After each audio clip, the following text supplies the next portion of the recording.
Well, hello, everyone. My name's Lon Henderson. I've been doing inspections, home inspector in Colorado for 23 years, and also teach home inspection at the Boulder School, InterNACHI headquarters in Boulder. So we're going to jump into our presentation here. A couple of things, just, we're I realize everybody's here just to get credits and mostly, but we'll try to keep it interesting, hopefully learn a few things along the way, hopefully have a little fun here with it. Decks are definitely a serious thing. On that first slide, which hopefully everyone can see, a couple of things.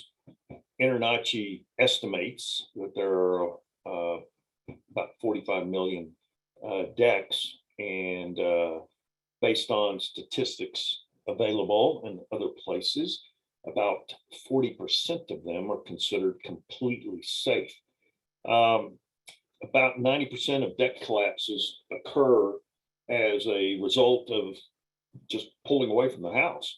So the deck ledger board, the board that attaches the deck to the house, comes loose and the deck just pulls away from the house.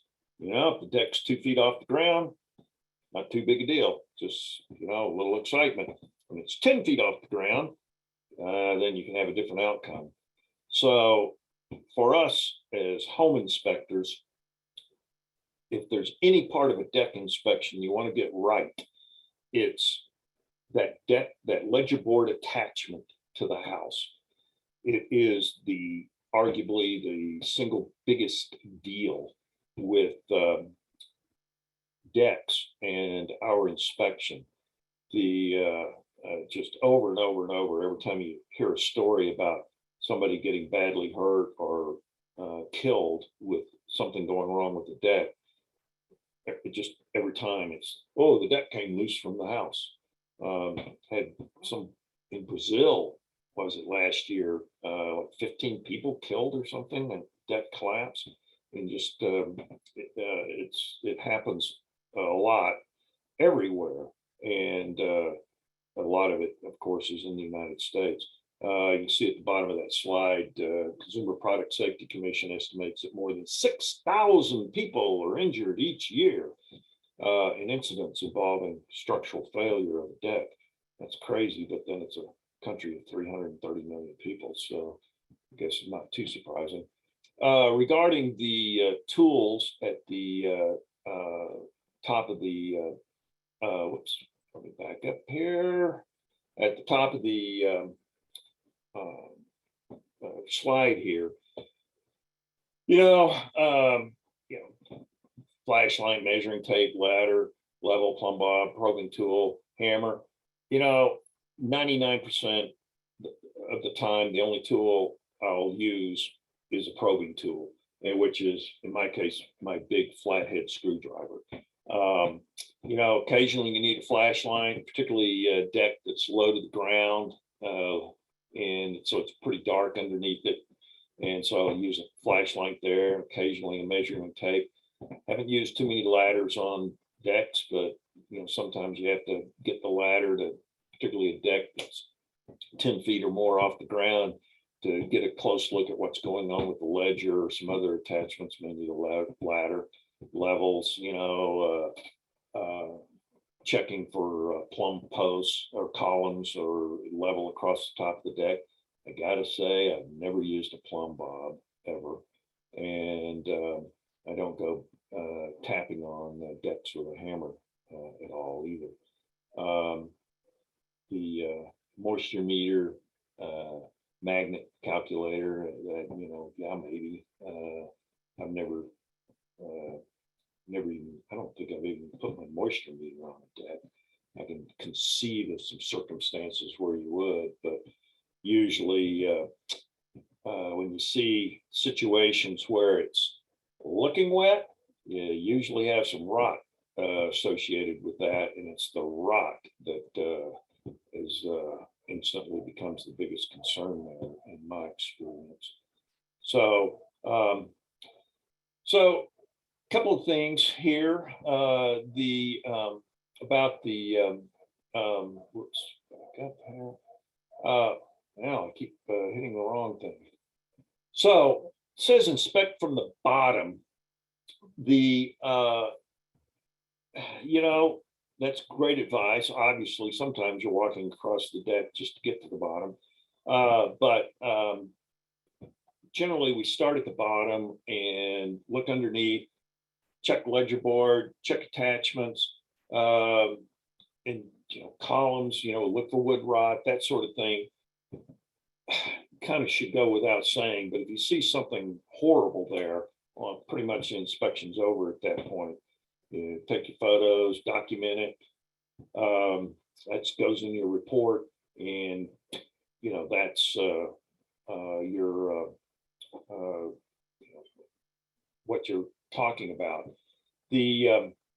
This illustration here shows load distribution on a deck. Just this is something that in a report you'd never be talking about, or rarely you would talk about, I guess.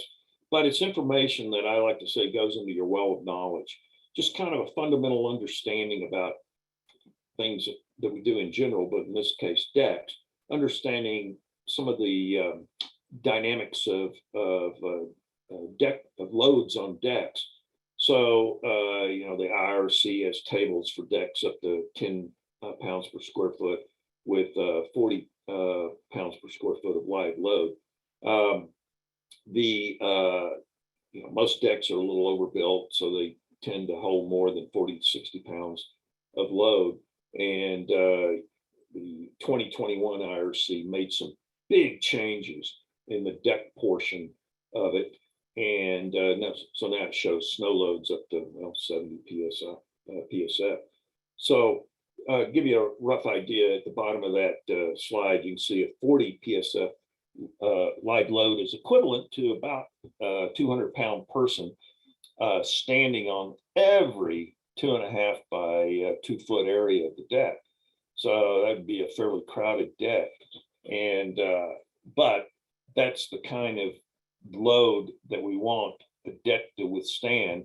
You got a 20 by 20 deck, and you got 10, 12 teenagers out there dancing or something. We want the deck to hold them, even if it's only a foot off the ground, but definitely if it's 10 feet off the ground. So it's kind of just having that basic understanding of this, I think, helps kind of round out some of the reasons why we want to, why understanding decks and why it's a big deal is important. Obviously, hot tubs can be very heavy, full of water, and framing should support 100 pounds per square foot. Hot tubs distribute that weight over a broad area, so it may not necessarily or rarely actually come to a full 100 pounds per square foot. But again, over-engineered is considered a better deal safety-wise, and more important for keeping the whole thing safe. So, in general, one of these things about decks, you get on a deck, and if it feels like you're walking on jelly, right off, you're going to go, I think we have an issue here. Stepping out on a deck with a hot tub that feels unstable, definitely going to be pretty critical of what you see with the framing when you get underneath that thing, or hopefully you were underneath it before you even walked on it. So some of the basics here, footings. So as it says, exterior deck footings should be installed at least 12 inches below the, basically the undisturbed ground. So many times in construction, you have the soil that was never, disturbed at construction, and maybe you have some loose fill that went on top. Of course, in many cases, It's all loose fill because that's the way they were leveling out the pad where the house is. And, you know, for our purposes, we rarely know this stuff. So again, this is one of these things that kind of goes into your well of knowledge of how these things go together. So in general, we would like that footing, concrete pier in this case, in our illustration, going to solid, undisturbed, sometimes bedrock, but undisturbed soil that is the most solid, most likely to stay where it is. But we can't really know if it did that. We're just going to observe those. Is our deck still where it looks like it should have been, where it was when they built it? Is our column still vertical? Or is the surface of our deck still level? Or maybe they put a little quarter-inch per foot of fall on it or something just to drain it a little better or something. But does it have a good footing on it? Then this is another one of these things that we're rarely going to be able to actually see if the footing is adhering to the what we call the 7-foot rule, which is from the base of the footing to where let's say we're on a slope and side of a slope, and so they put a pier down to anchor the column that they're putting in, and the base of that column should be no closer than 7 feet to the surface of the slope of our hillside here. As you can see in the illustration, we got that 7-foot mark going to where it daylights, air quotes here. Now, again, pretty hard for us to know whether it really does that.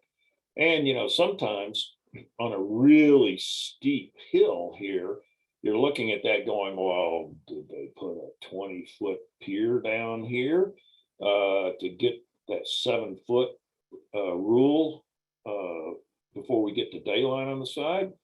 You're thinking probably not, but you can't know. So is it working? Is what we see working? The other thing is our illustration here shows the wood column, wood post being buried in the soil. One thing to keep in mind about pressure treated lumber is not all pressure treated lumber is equal. There's pressure treated lumber that is rated for ground contact. And as you can see, it says classified UC4A or UC4B. Once again, as a home inspector, pretty hard to know whether they use the correct type of pressure treated lumber, pressure treated with preservative lumber for that use. So we're going to be looking to see if we see evidence that it's just not working. That probe the base here, and we'll get more into probing for rot here in a few minutes. But you probe the base there. Is it any evidence of decay, wood rot, wood pests, any of that sort of thing?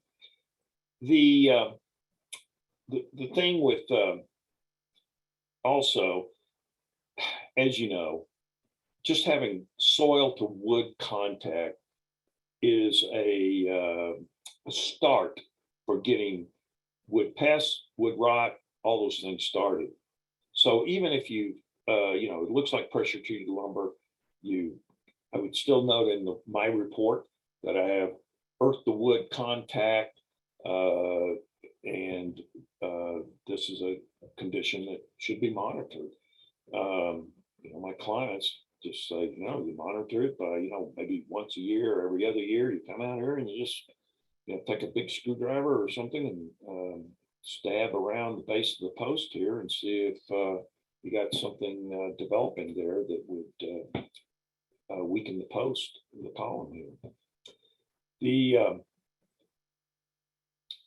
And then, I can't say I see this on decks that are more than a few feet off the ground.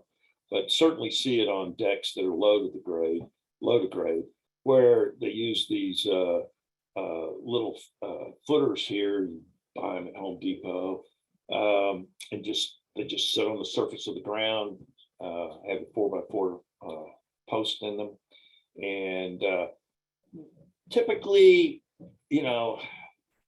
not going to be allowed, which brings me to something else that, know your area, know what your local city, municipality, county inspectors, that sort of thing, authority having jurisdiction will allow. For instance, certainly here in Colorado, but this is true for many states and places, different inspectors will allow different things. And, for a deck that is 2 feet off the ground, some inspectors around here, particularly in some rural areas, may allow this. But other inspectors, particularly in the big cities, they're far less likely to allow this. They want a pier that's in the ground, stable in the ground, and the column secured to that pier so that things just can't easily move around. So here we have an example of a pier that would be in the ground, and then we have a anchor that is secured, bolted into the pier, and then we have our column that sits in that anchor and is secured to that with approved fasteners, so that this column can't move side to side, slide around, go anywhere. So here is obviously a real life one, where we have the column that's been drilled into the ground some and augered in, used a 12-inch round form here, poured the concrete on it, put their anchor on it. But as you can see, it's not centered on the top of the pier. So this becomes kind of a judgment call for your local inspectors, your city inspectors, your county inspectors, or whatever. Certainly, some will not allow this. They want this column here to be fully bearing on the pier. And by the way, you see the little marks here in the side of the column. That is an indication of pressure treating, because they roll these wooden members through a form that makes these indentions here. And then when they pressure treat them with the preservative, they get better penetration of the preservative into the wood through these little indentions here that they have. So that's a clue if you're not completely sure that you're likely looking at a pressure treated wood member. So knowing what your local inspectors allow gives you some guidance on what conclusion you come to when you see a situation like this, where the column isn't fully bearing on the pier underneath. Now, sometimes, and I don't have a photo of this, but I've seen these things hanging halfway off. Pretty rare that you're going to have a local inspector who's okay with hanging half off the pier. If it's like this one, where you got just the corner sticking out over the edge of the pier, around here, certainly most of the city inspectors will allow that. But know what your local authorities having jurisdiction allow there for that. And then we have just goofiness, where they came in, slid a board on the dirt here, just stuck a 2x4 in here that's already splitting to boot, not even bearing on the board here. So sometimes you look at this and go, well, what are they trying to do? Well, in this case, it does look like they're trying to stabilize this corner here.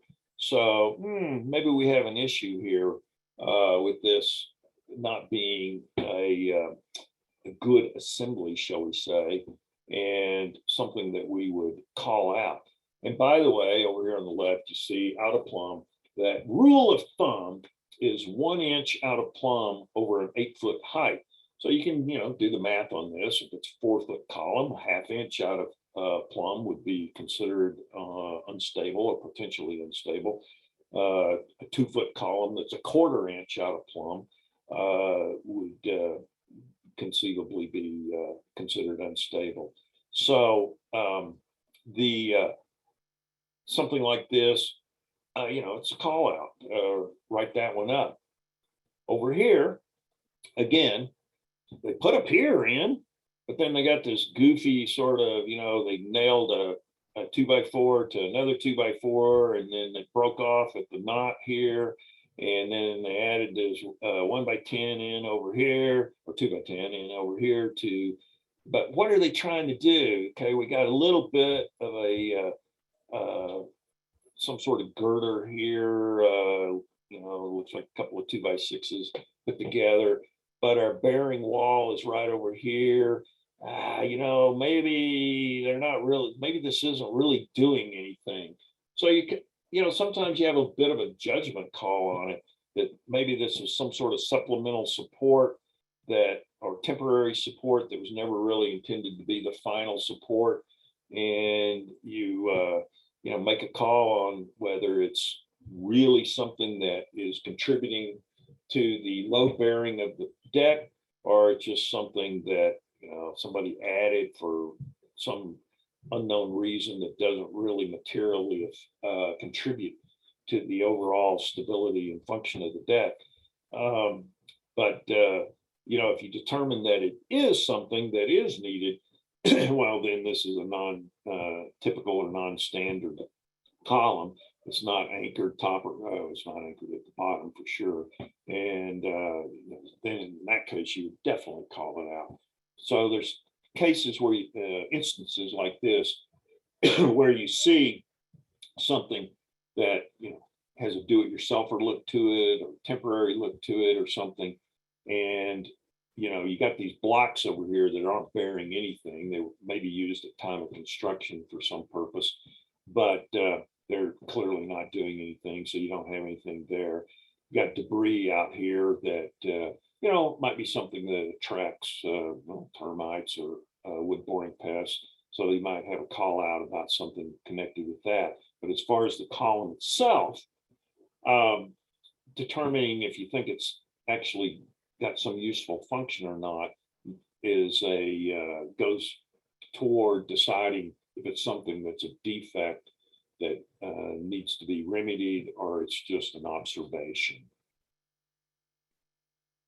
So IRC doesn't say a whole lot about post sizing, but just in general, and you've probably seen it, if you got a 10-foot 4x4 column or post, they'll often warp, twist, sometimes split badly too, even if they are treated lumber. And and obviously if their ends are below grade, or they can particularly if they're splitting, they can split and open up the heart of the column, and now wood rot, termites, even wood boring pests can get into that wood and bypass the preservative that is maybe even a 1/4 inch thick on the exterior of the board, depending on the quality and level of pressure treating on it. So deck posts should be basically 6x6 posts or columns. Again, it's depending on how your local city inspectors are interpreting this, but generally you get about 4 feet. We want to see 6x6s, and they can be no higher than 12 feet are 14 feet is generally acceptable if they're cross braced. And then the American Wood Council in their deck prescriptions say 6x6 period, any size deck or any height deck, regardless, it's sitting 2 feet off the ground or 10 feet off the ground, or in this case, 14 feet off the ground. And they don't even care if you come in with a really big post like an 8x8, they still say maximum height 14 feet. So if you're in, my observations and experience is pretty unusual to run into decks that are being supported just straight up more than 14 feet off the ground. But, then it falls into, was it permitted?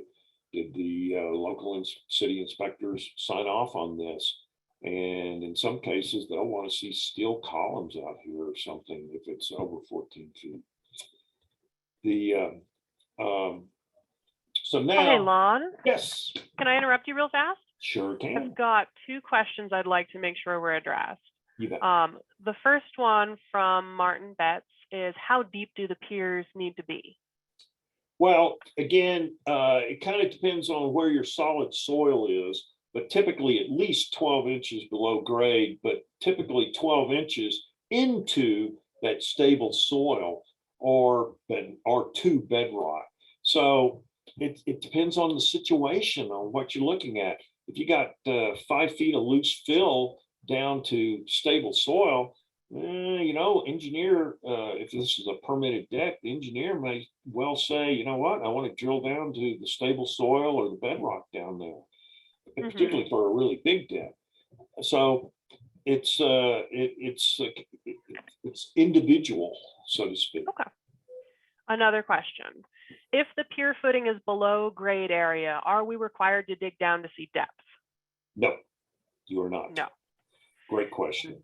No. And I believe that's, look, sometimes I'll take my, my big screwdriver that's 8-9 inches of shank on it and stab it into the soil next to a pier just to see if it's at least that long down the side of it, because I may have a suspicion that they didn't really put a good footer under this column. And I'll do this with suspicious foundations too, for that matter. And stick that big screwdriver down the side of it to see if it's at least that deep. But no, you are not required to dig down at all.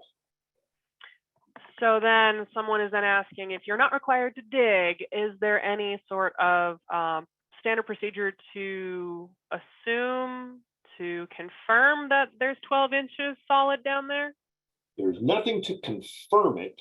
So then now we do get into assumption. And so it's based on what do we see going on with our deck. Look, if it's a 10-year-old deck and it's, columns are vertical, they're plumb, no evidence of settling, you kind of go, hey, it's working, and call it good and go to what the next thing you're looking for on that deck. But yeah, that's a great question also. But there's no really good way for us to confirm the footings, the piers, how they're constructed, without just actually digging them up. Okay. And then the last question for this particular part of the presentation is, what deck height is acceptable on a 4x4 in your opinion? I wouldn't go above 4 feet. Yeah. You wouldn't do it? In the old days, sure. Heck, in fact, if I turn the camera out my window here, you would see my 10-foot deck has 4x4 posts. But that was done 20-something years ago, and it was allowed then. It's worked great. My deck is nice and stable, but under today's guidelines, we would never, ever do that. Okay, so no 4x4s. No 4x4s normally. And if you follow the American Wood Council's recommendation, you start with a 6x6, period. That's the post or column you start with. And so you start with a pressure treated 6x6 column. All right. Well, thank you very much for answering those questions. Yeah, hopefully that makes sense. So moving on to wood rock. So we're talking about the probes. So, look, the most common form of decay is obviously wood rot, which is typically fungus or fungi growing in the wood. So, as you guys no doubt know, the only part of the fungus that you ever see on the surface of ground, wood, whatever, is the sporing body of it. And hiding underneath that is what we call the mycelium, which is kind of, think of like roots of the fungus. And that mycelium spreads through wood, and it's eating the cellulose. And I'm oversimplifying this, obviously, but it's eating the cellulose of the wood, which weakens the wood, and over time can weaken it enough that now things start to break, fail, lose integrity, structural integrity. And so one of the things, we definitely can see some visual clues to that, which we'll get to in a moment, but something you can do, a couple of things you can do: tap with a hammer if you want to do that. And solid wood has a ding to it, and rotted wood has a thud to it, typically.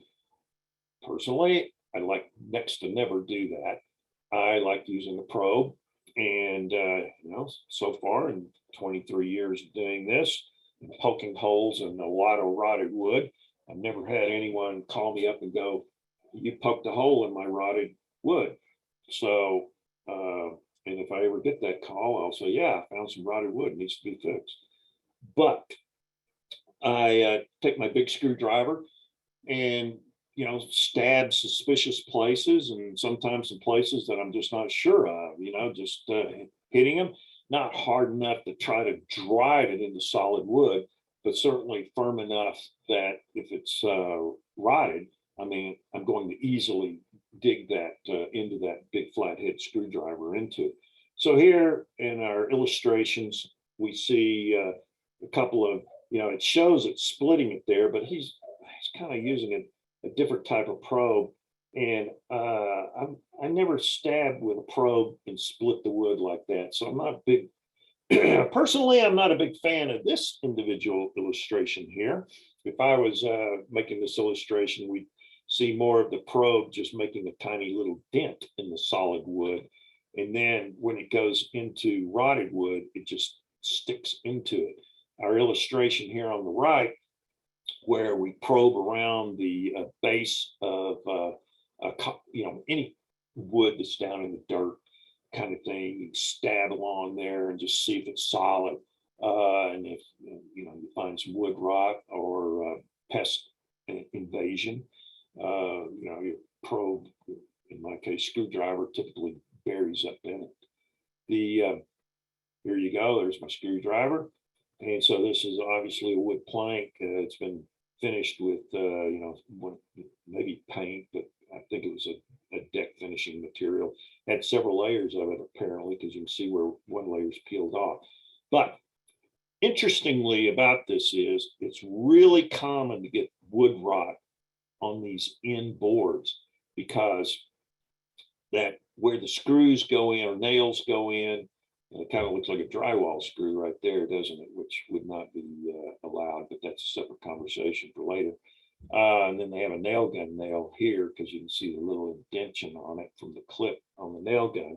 So is that an approved nail? Probably so, because it didn't rust. It's not rusting, so chances are it was galvanized or something.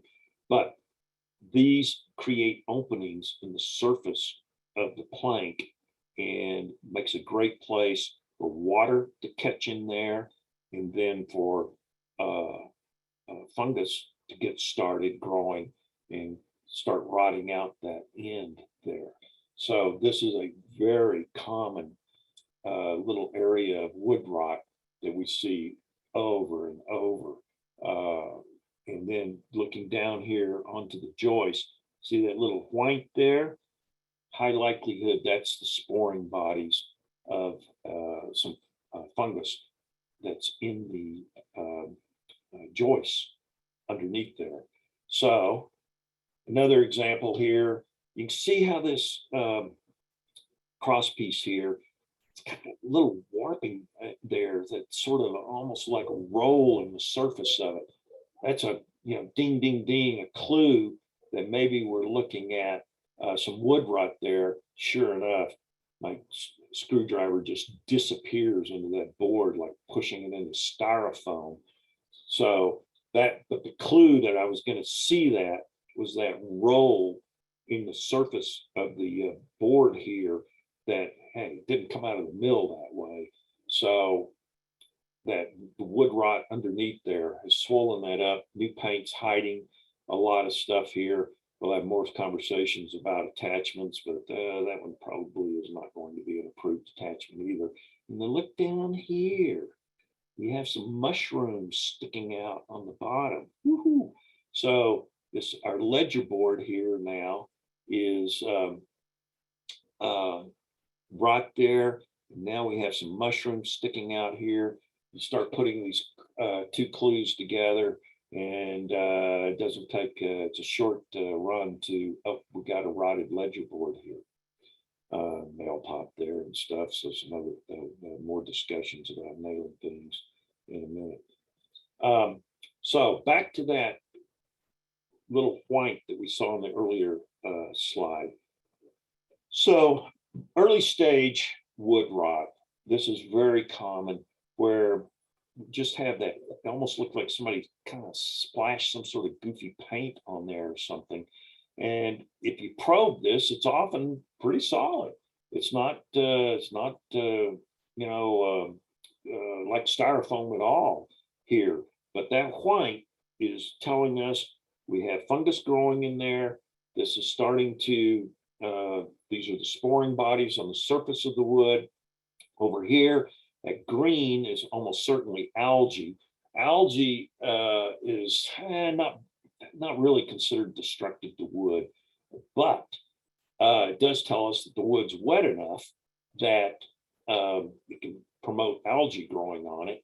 And now we see the white here again, which is the sporing bodies of wood rot, mold, or fungus growing inside these planks, in this case, the walking planks on the surface of the deck.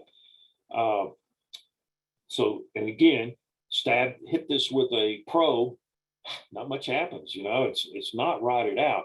So while this deck isn't structurally failing yet, clearly the fuse on this time bomb is burning, clock is ticking, whatever analogy you want to use. So here again, another example showing these sporing bodies growing, and for the purposes of a photograph and a report, pointing them out and labeling it, saying, hey, here's what I'm seeing. Here's my concern that this deck's got rot in it, and it's going to conceivably fail soon. Most of New York typically has higher humidities than I see in Colorado. So this process for you guys may well move quicker than I typically see it in Colorado. So for what we see in this photograph here, I would see a deck go from this to complete failure in 5 to 6 years.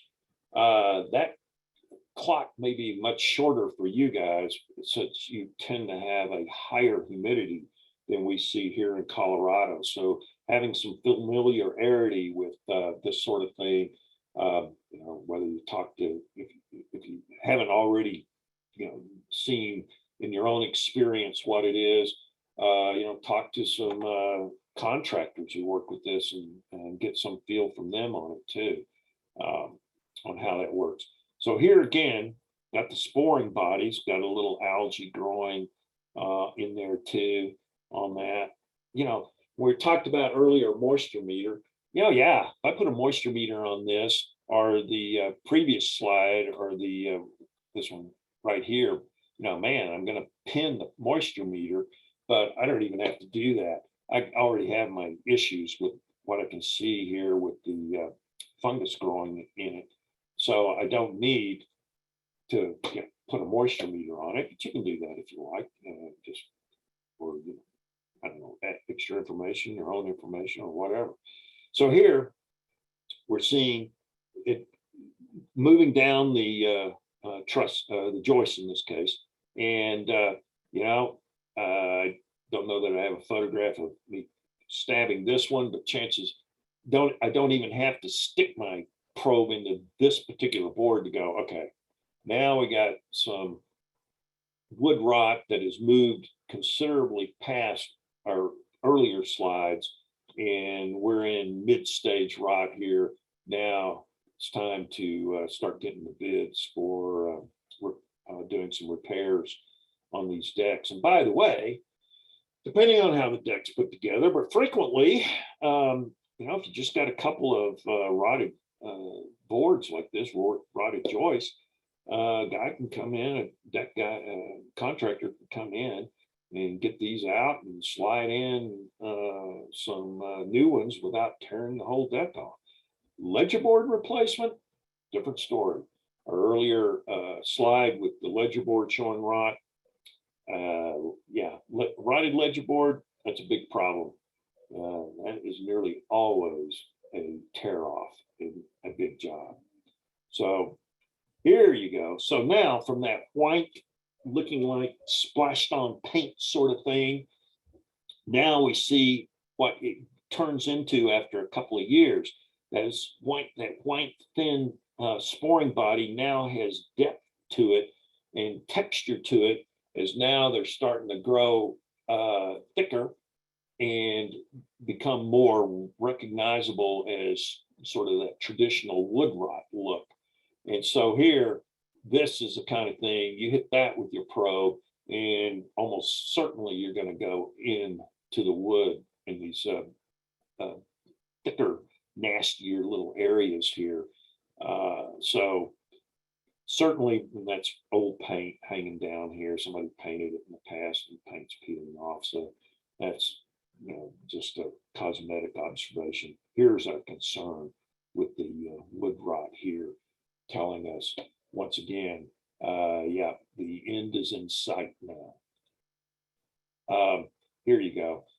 So again, similar to what we just saw in the previous slide, you can see how easily my screwdriver just disappears into that wood member there. If I stabbed it down here, same effect.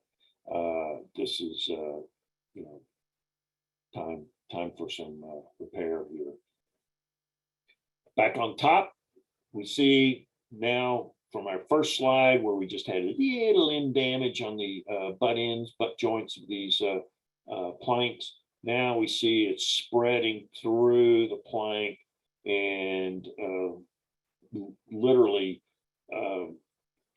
arguably unsafe, that if you somehow put your full weight on this area here, it might, just might go through. And so once again, now we're going to be writing up extensive wood rot in the surface of the deck or in the deck planking, and repair is needed. Of course, when you got vegetables trying to grow, that's also a big clue that maybe we got a problem here. Vegetables. Here you go from the underside. Kind of interesting here. They added some plywood support through here or something, and you can see we got extensive wood rot throughout this area here. You can see the underside of the synthetic planking here, but did something here. You know, this piece of plywood here in itself might not be such a big deal, but it's spread into the joist. And so, you know, it's going to be a call out for us that we have wood rot in the framing of our deck, and we need repair done. This is a little different version on the sporing bodies. You see how they're following the grain of the wood there, how the mycelium has followed the grain, and now when it hits the surface, it sends out the sporing bodies on the surface of the wood here, and then it's all up through the joist because we can see it surfacing out in here too. Those are those clues. Wood rot. Got a problem? Let's write it up. And then, of course, Sean, I've got some questions that might be good to interject right here. you bet. There's two that are kind of related. The first one is, do you comment on painted decks? And then the second related question is, does paint promote rot? Wow, great. I don't particularly comment on painted decks unless the paint is peeling in bad condition or poor condition, and I definitely make a comment on that. But if the paint is in good condition, then don't really say much about it. I think it could be, there's two arguments on the painting. Oh, paint protects the deck, but also paint can trap moisture in the deck. Clearly the permeability of paint is far lower than wood. So it's just simply not going to breathe easily. So it can definitely trap moisture in the wood. And so unless that wood, the planking, the framing, everything is, completely sealed with good coat of paint, water's going to get in there, get trapped. So I do see a lot of wood rot associated with painted decks. All right, thank you. Sorry about that. My dog went after the cat. And then I'm going to save the question about pier to column post for a little later, Tamara. What do you call it when you write this up in your report? Do you call it organic growth? Do you call it fungus? Do you call it fruiting bodies? I call this wood rot. It's, when we get into things like black mold, we typically call that, mold-like substance. Some guys will call it an organic substance, something like that. But for this, I see a mushroom there, no confusion. I see that early sporing bodies, that almost white splash on there. I'm calling it out as wood rot. On a deck anywhere, when you have wood, actual rot, that is affecting the structure or ultimately affecting the structural integrity of the place. And I'm calling it out as wood rot. So no, I'm not sort of using some of the less strong, I guess, terms like, oh, we have organic growth, visible or yellow organic growth protruding from the side of the joist. I don't say that. I say mushrooms growing out of the framing indicates wood rot, which will or is weakening the framing or the joists or whatever I'm looking at or describing. So I treat it like it's a big deal. If that helps. Thank you very much. Yeah. No more questions. Yeah, no, those are great questions. So, and like here, look, mushrooms, that's a no-brainer. Mushrooms don't grow, they don't grow on the surface of just stuff they can't eat. So you see mushrooms growing there, it's already deeply invaded this. You can probe, but you don't really need to. You've seen all you need to here. This is a big call out here. Write that out. And you got mushrooms sticking out. Here, ditto, mushrooms sticking out. Actually, this is more of a blow up of that earlier photograph where we had my probe up here in the corner. Got mushrooms sticking out. That's fungus. That's fungal rot, however you want to put it. You see mushrooms. it's a no-brainer. Call it out. Here, kind of, I've mentioned it earlier, but here we see some lichen or fungus on the surface of wood or algae. I mean, lichen and algae on the surface of the wood, and then you see the white veins running there. That is the fungal bodies or the sporing bodies of fungus growing through there. So as mentioned earlier, I said it about algae isn't particularly destructive. Lichen's not particularly destructive either, but algae and lichen indicate that we have high moisture content, which indicates that this is going to be a great place for fungus to grow, and high likelihood that fungus will be there associated with lichen or algae, even though lichen and algae themselves aren't that intrusive or destructive. And so the green being the clue that it's algae, and then lichen can be multiple colors, you know, orange, yellow, red. You see different colors in lichen. And but that green is your first clue. I may find some wood rot here if I start, you know, probing or just looking closer. And sure enough, we see it here where it's getting started. Any last questions on the fungus stuff before I move on to the next part here?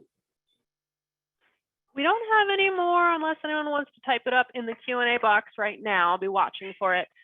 We did have one question related to the size of the pier compared to column post, because you did say that you could use 6x6 or 8x8 even. Yeah, great point. There's there's not some exact prescriptions for doing that, but typically the entire base of the column should be supported on the pier. So a 6x6 a column is almost certainly going to be on a pier that's at least 12 inches across on it for it to fully bear on that column. So you wouldn't have a post hole digger digs about a 5-inch hole straight down. Well, that ain't going to cut it for a 6x6 column, and barely cuts it for a 4, but arguably wouldn't even cut it for a 4x4, but definitely not a 6x6 column, which of course is 5.5 by 5.5, but still is not going to cut it for that. Okay, thank you. That let's see. Last question here then. For the base of the, I think he means column, can you use the new foam, or does it have to be concrete? Oh, I have never seen anybody using structural foam for that. That's a great question. Wow. Arguably, you could use, come in with some 15 or 20 pound foam. Yeah, that's pretty good stuff. Arguably, that could work. I would say you'd have to get the okay from your local inspector on whether that's something they would allow. One thing about foam, it typically does not like being exposed to sunlight and the elements. It's the kind of thing that does best, holds up best when it's not exposed to UV and the air. So there may be some limitations with using it for that. So that's a great question. Man, I always love doing this. Somebody always has a great question. That's a good one. Not sure what yeah, I would talk to my local inspector, hey, what if I use? And you mean code inspector when you say that? Yeah, code inspector, exactly. So it's yeah, that's a good one. I can't think of anything in the IRC that addresses that. That's a good one. Okay, well, we'll see if we can get more information on foam versus concrete, but for now, that is all the questions. Cool. So kind of moving on to the next section here. And, by the way, at the bottom of the hour here, we'll take a break. But so, we have a low to grade deck here. 12 inches minimum space there to have good air movement through there. No possibility of soil contact with the girders or the beams or anything. In the real world, you guys see it too. They're literally sitting in the dirt. Well, sitting in the dirt is wrong. So if you've got the beams sitting in the dirt, it's a call out. Now, as you guys know, so much of this stuff, nobody's going to do anything about it. That's not our concern. We're still going to take our photos, say, we don't want this earth to wood contact here. But 12 inches clearance is kind of the minimum standard. If I see it, 3 inches, I'm not going, oh, this is, not 12 inches, this needs to be fixed. I never say that. I just look, do I see a problem here? Is this something going on that this is causing the problem, having the poor clearance? And if I don't see it, I just move on.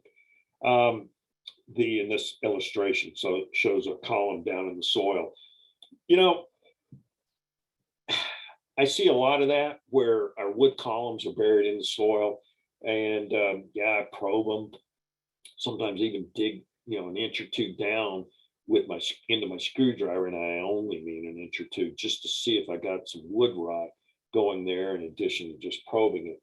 But and I'll sometimes stab my probe down, my screwdriver down here, just to see if the pier is just hiding right under the surface here.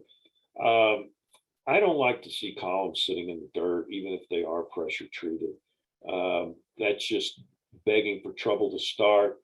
And certainly around here, and I bet it's going to be true for most of the areas where you guys are, your local city inspectors, code inspectors, they're not going to want to see this. They want to see the surface of that pier up here, like at least an inch above the grade, and the column sitting on top of that, above the dirt, where there's just no or less opportunity for moisture from the soil to get whipped right into the wood, and for obviously makes it a little more difficult for wood-borne insects and pests to start digging into that wood there. So a couple of things. One thing, the 2021 IRC, one of the big changes was notching posts.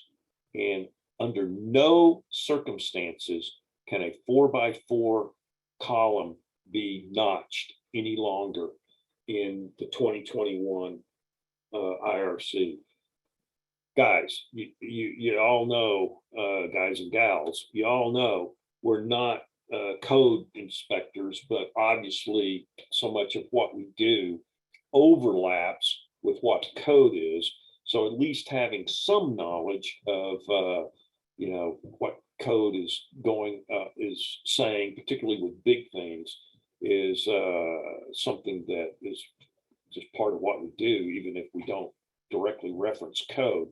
So for decks 2021 and forward, assuming that your municipality, your location adopted the 2021 IRC as soon as it came out, then you're not going to, in anything being built new, you're not going to see or want to see a notched 4x4 column. However, 6x6s can be notched. So another reason to have 6x6 columns instead of 4x4s is gives you a bigger column and more flexibility, the builder more flexibility in supporting the beams, girders, or whatever on there. So on our left here, we show a beam that's just bolted into a column. So the load bearing, which is also a big thing in the 2021 IRC deck change, we want that load to be bearing straight through our column. When these are bolted through on the side like this, now it's relying on the shear strength of that lag or bolt through there to support the deck up here. And so really, it doesn't hardly matter what our column is.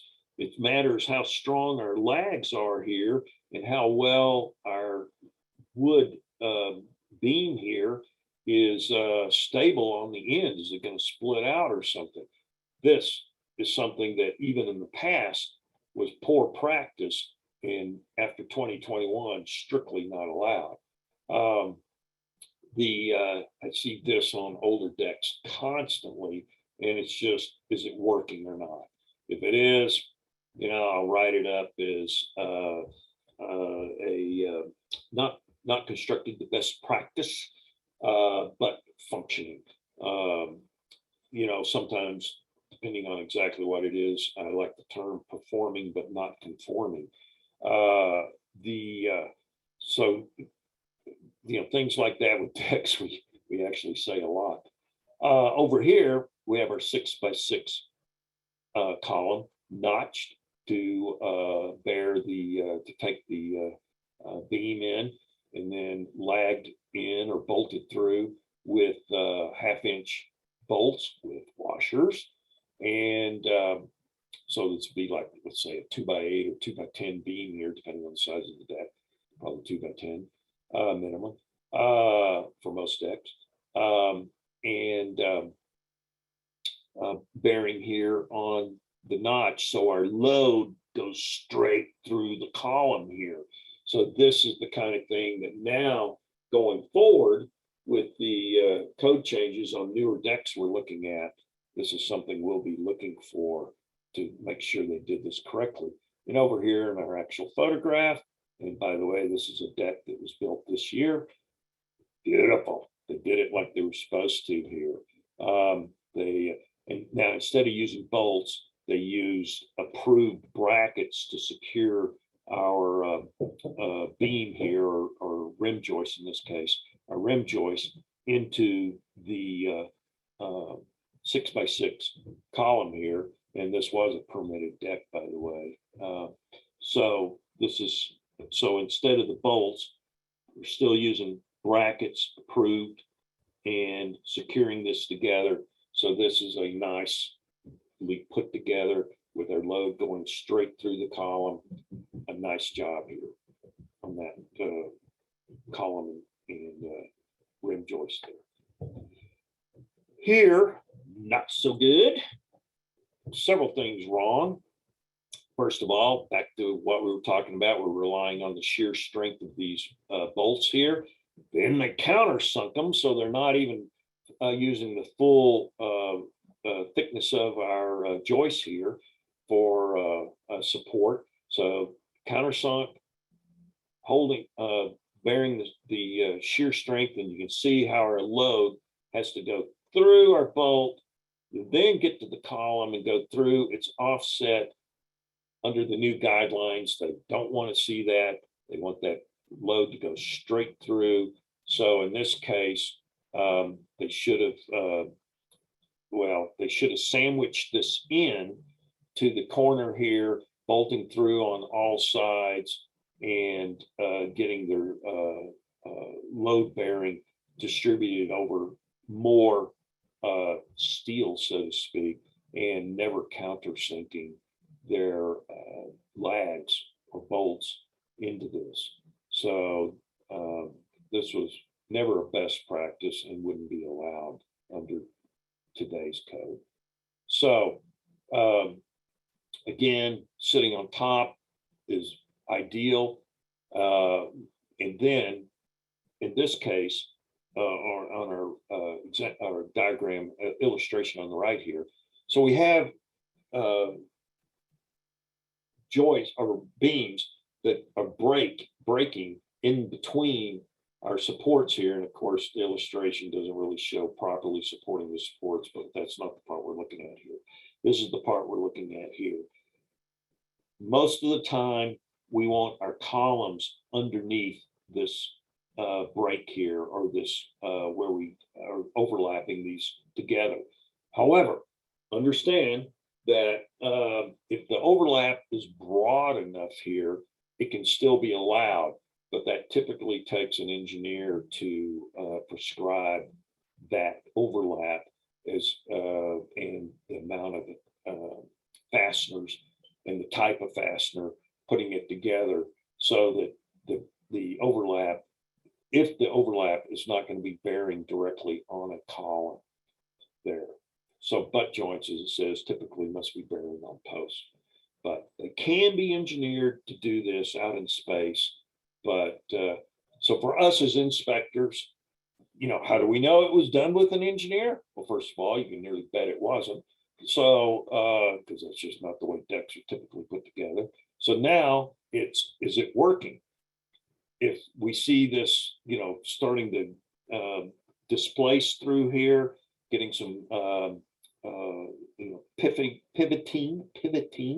on these fasteners through here, bolts, whatever they used here, and we're going, oh, maybe it's not working. And it looks nice and secure. Our joint here is nice and straight, hasn't started turning into kind of a V notch there or anything, and it's ditto for the one on the outside, if we can see them both. And we go, okay, it's working, nothing to see here, move on. So it's a little bit of a judgment call. You can make a comment, as I said earlier, about not being a best practice, but it's working, or performing but not conforming. But it's part of our assessment is, does it look like it's doing its job? If it was a brand new construction, I'd be far more critical of it. If I'm looking at something that's 5+ years old, now I'm going, okay, it's working. I'm going to make a comment that wasn't the best practice, or doesn't appear to be a best practice, but it's still performing. And the notching stuff is kind of typical for other things, and that we see in framing members inside the house. Those rules, nearly all those rules there apply to decks. Among keep in mind when it talks about tension and compression faces, tension is the top of the joist and compression is the bottom of the joist. Notches are not permitted in the middle third of the spans, because that can break that tension line across the top and weaken the joist. And then of course, what it says here, notches are not permitted in the middle third of spans or on the tension face of members that are greater than 3.5 inches thick. So giving you some diagrams there on that.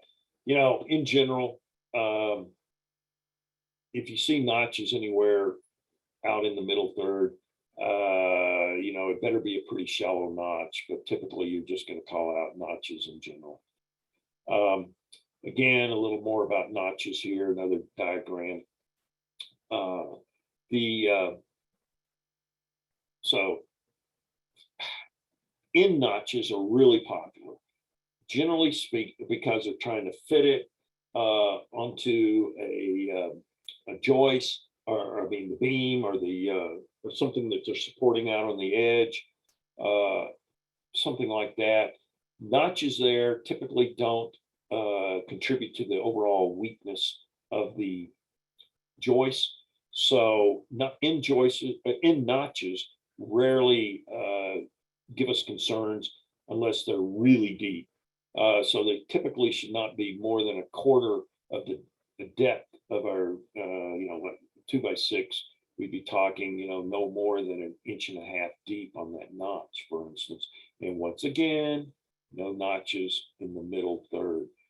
And then I love this one here, because you see this one violated. No holes within 2 inches of the top or bottom edge. So, you know, you'll see holes drilled along the edge to run some wiring through there, or, maybe they ran a water line through to stick a water bib out on the edge of the deck or something. And those holes should be in the middle of the joist and not within 2 inches of the top or bottom. And this goes true for our lags or attachments, particularly for ledger boards, where they should not be within 2 inches of the edge. Man, see that one violated a lot. Once again, for my way I do it, I call that out is, again, not a best practice. Lags too close to the edge of the ledger board. The ledger board is working, but not put together the way it was supposed to be.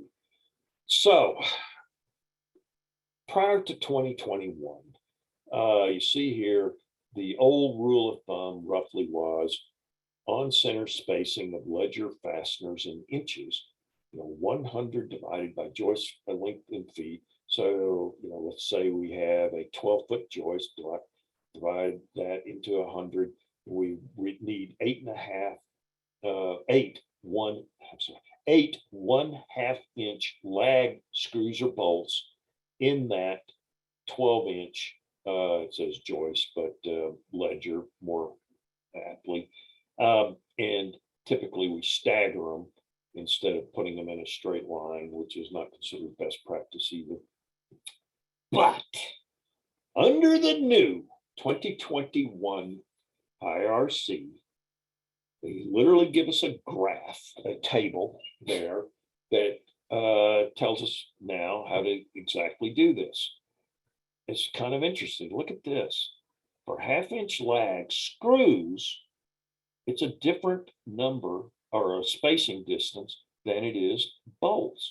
So for instance, assuming our 40 PSF live load on our example here, we have a 10-foot long, calling it a joist, but we're talking about something like a ledger board, really. We would have them 18 inches on center. So 18 inches apart, basically, if it's the screw, but if it's the bolt, you can go out to 34 inches. Once again, for us, we often don't know whether we're looking at the ends of screws or lags. And I don't know, hopefully you can see me on the screen. I got, a lag and a bolt here. Kayla, can you see this? Kayla's not here right now. So find out here in a minute. But, when you look at the ends, there's not really a big difference there. So for our purposes, what do we think? If I see them 34 inches apart, I'm going to think, wow, that's quite a bit there. I'm wondering if this was really done right. I might say, yeah, we need a contractor to double check this and make sure it was done right, because that is a long ways apart. Certainly not normally what we used to see for that. Here's a lag or bolt too close to the edge, but overall we're looking pretty good here. We got it flashed into the wall, or they used nails on their joist hangers here. They're not little rust on them, but they're not failing. They're not popping. Looking, and they attached it directly to the framing, or at least the sheathing underneath.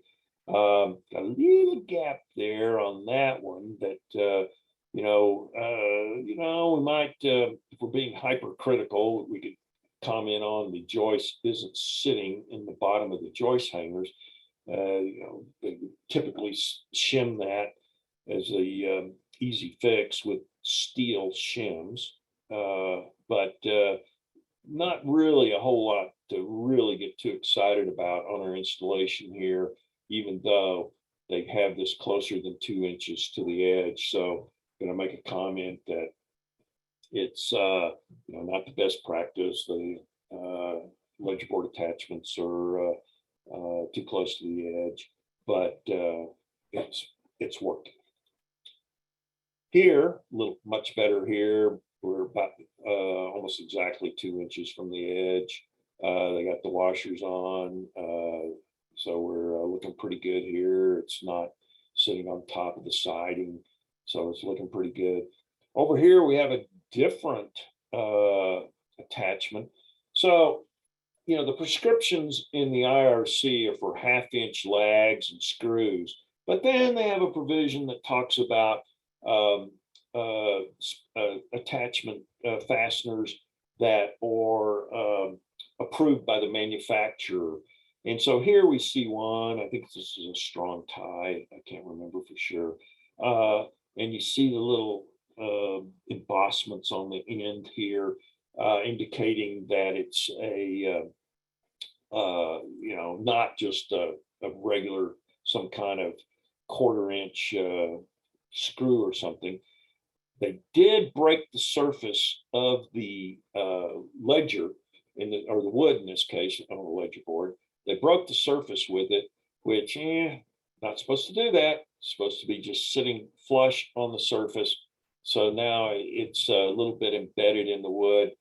If I only see that on a couple, I'm not going to get too excited. If they did it on all of them, I'm probably going to be a little more critical and make a comment that they over tightened the attachments, breaking the surface of the wood.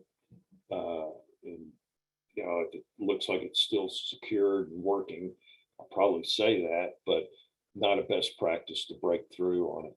Here's another one that's more, it's they can't be countersunk.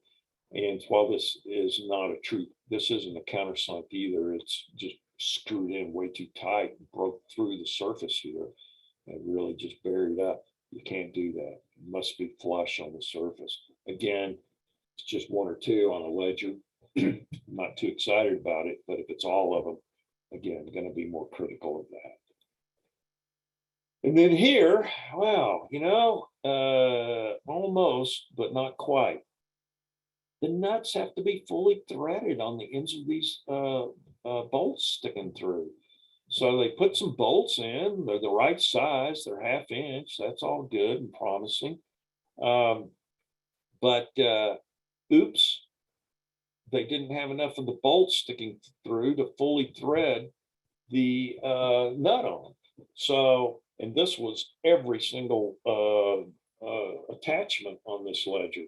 So yeah, I'm writing that one up. Like, we not right. Need to figure something out here. Get a contractor out to figure something out. But potential of these conceivably working loose is, I don't know, but could be high. Not sure. This was a case where it's hard to tell exactly the age of the deck in the ledger, but looked like it was 4 or 5 years old. So it wasn't coming right off, although this one here looked like maybe it was backing off a little bit. And yeah, reach up and grab this. Yeah, okay, it didn't feel loose, but sure looked like it might not have been as tight as it was originally. So call it writing this one up is a bigger deal and needing some sort of correction on it. Then I see this one violated so often, it's almost like, automatic. They put the ledger board on top of siding. In this case, vinyl siding, for goodness sakes. Over here, it's composite siding. So, and yeah, I got a little, the lag is a little countersunk into the wood there, which is a different issue. But the big issue is it can't be on top of siding. Definitely not. let me come back to this one on the right here. It's not on top of they were smart here. They didn't attach this through to the vinyl siding. They put it up against the house, but instead of attaching it directly here, they have the ledger board supported on this column. Now, this was done quite a few years ago before the 2021 change, but nevertheless, they don't have it bearing correctly on this column. So you can see one's just almost a drywall screw there, and on the between here, I couldn't see anything. So I'm thinking they probably drywall screwed the ledger board onto this and then pushed it up against the house. So my problem here isn't with they attached the ledger board to the over the top of the vinyl siding to the house. My problem here is this is not good attachment for our load going straight through, bearing on the column. We're relying on the shear strength of a drywall screw, and maybe a couple here too, which isn't going to be good. So this one is not a good practice. Now it's only 2 feet off the ground, so at least it's not a huge safety issue, but still wrong, still calling out this, but not worried about being attached to the house over the top of the vinyl siding. However, on our left photo, different story. Not vinyl, it's composite, but it's attached on top of the composite. You can't do that. And so that is going to be the call out. Even though the deck is not failing, it's still something I'm going to call out. It is not a best practice, not put together, and I don't use the code word in my reports, but this is a code violation. I'm going to say it's not built to industry practices or standards, best practice, any of those terms, and because it's on top of the siding. Well, let's go. Well, this one's interesting too, because now we have stucco here. And so not only do they have the ledger on top of the stucco, which is again wrong, now we have a cantilever here for, in this case, I think it was a fireplace, but gas fireplace. So it wasn't a masonry fireplace with a lot of weight on it, but still. Then they attach the ledger board directly to the cantilever. Typically, cantilevers are not engineered for this extra weight on there. So the correct way of doing this is like this on our illustration here, is tying our ledger across here, making it a beam basically, that goes across to doubled up joists on the side here. So this becomes basically a header or beam, a beam or header, either term, used across here. And so it has no attachment to our cantilever here, and we don't have any weight bearing on this. But in our another example here, same thing. So they attach the ledger again to the cantilever. Typically not allowed. Now, in some cases, an engineer might have approved this for particular model of a house or something in a production area, and okay, fine, they got that approved with the city and stuff. For our purposes, we can't know that. So typically, I'm going to call out that typically decks cannot be attached to cantilevers, and this question of is it failing or not always comes up, and so I'm looking for evidences of stresses.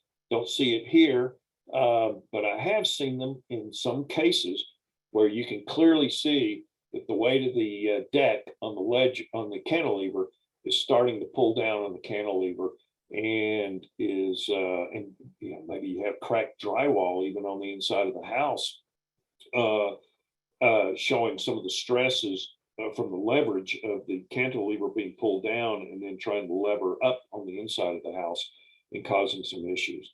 So, this again falls into one of those categories, at least for me, that, okay, not done right. Do I see it causing a problem?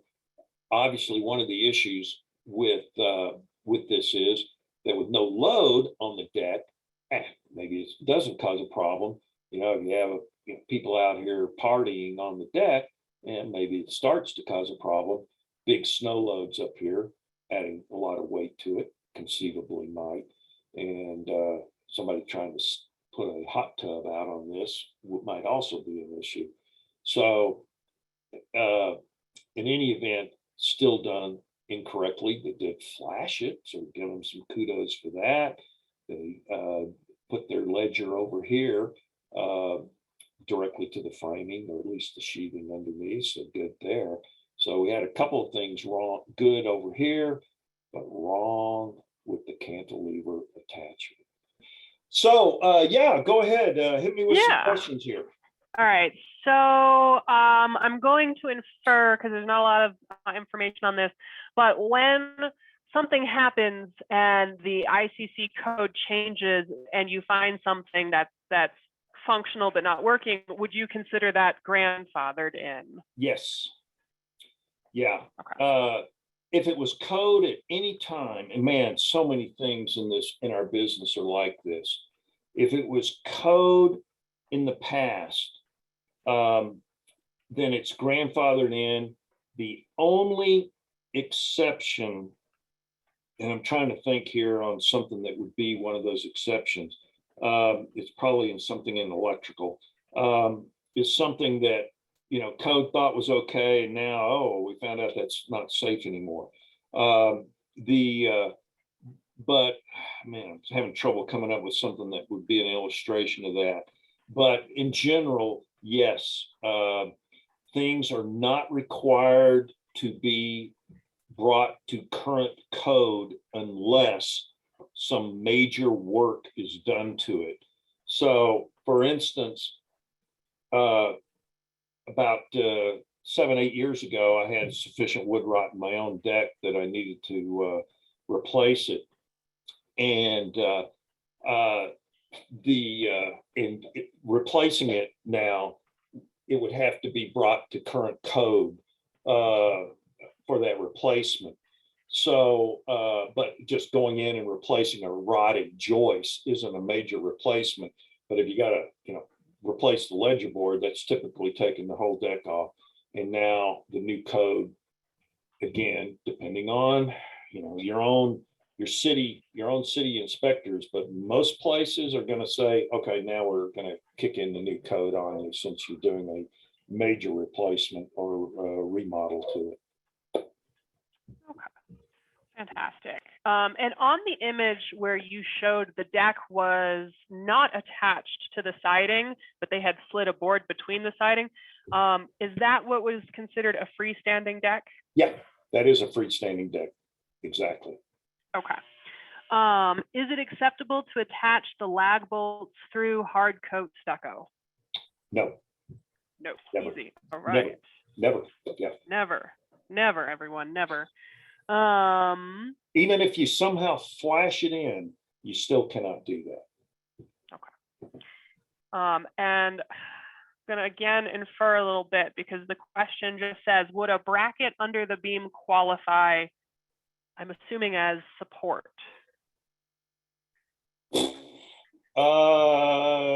Normally not. I can't think of an example where it would. I mean, there might be some, but it would have to be approved by the city inspector. For that would be a non-typical installation, and normally that would not be approved. Okay, no way for an inspector to know that either. All right. A girder relying on shear strength, would you recommend additional support? Yeah, kind of a Band-Aid fix, but can work is, just literally maybe adding something like a 2x6 or 2x4 to the side underneath it that is multiply attached, using multiple fasteners that are, not drywall screws, something that has some shear strength in it. Under that can sometimes, I've seen city guys allow that for special cases where, not excessive loads and stuff. So there are some, Band-Aid fixes that can be allowed. It just depends on the discretion of the, city inspector. And guys, we all know this. So much of this work is done without anybody ever inspecting it, at least around here. But, I talk to inspectors all over the country, Canada, who, it's not just us. These things, the decks are put on without any permit or inspection at all. But if inspectors are looking at it, then they'll sometimes make some special allowances for some Band-Aid fixes like that, or adjustments like that. Excellent. Brian says, I keep seeing 1/4 and 3/8 diameter screws being used as ledger connections. Good, bad? Okay. I will go to this right now then. It depends. It depends on if it's something that is approved by the manufacturer for that. For instance, right here is a, what is it called? A KBR bolt. And you can see maybe if I hold it up here, right, I can see it. Little embossments on the end of the bolt and stuff. This is an approved ledger attachment, even though it's, heck, I don't know, 3/16 of an inch shank on it. But it's, good tensile strength steel and approved for deck attachments. So there are some special attachments for that can work, versus the, 1/2-inch lags. And by the way, preferred galvanized, but, even steel ones are allowed, but galvanized is the best. And, one way when you're looking at this, when you're just walking around, if the head is 3/4 of an inch, I think you can see that, then you're looking at a 1/2-inch lag, bolt, and then you should have a washer under it every time. So like this bolt here has a washer under it, and we see washers under these too.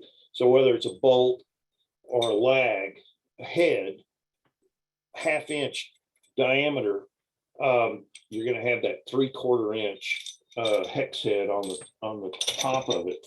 Or not hex, but 6-sided.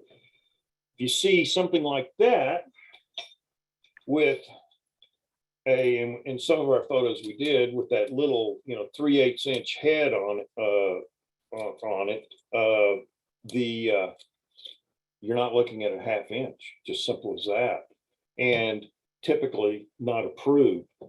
An exception to that is something, well, this screw here is actually approved for attaching joist hangers and metal things. It doesn't have the diameter to be a ledger board attachment, and it's hard to see in the photograph there, but you can see some embossments in the middle of it there, which this is I think this was a Strong Tie brand, and this one is, like I said, approved for joist hangers and things like that. But they have versions of this that are a little bigger, that are also approved for ledger board attachments. So you can see some things like that are manufacturers' approval for it.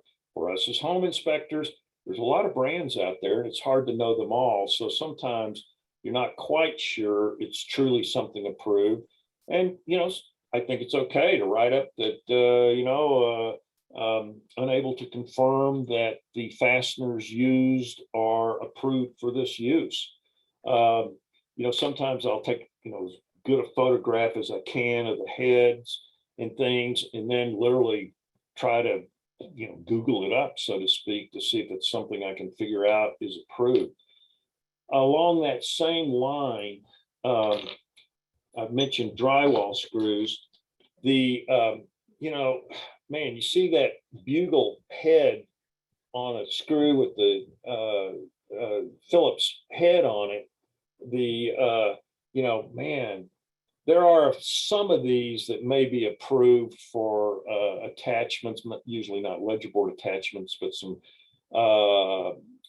joist hanger attachments or some of the metal brackets attachments and stuff. But most of the time, you see that, you know, and particularly black ones, you're looking at a drywall screw.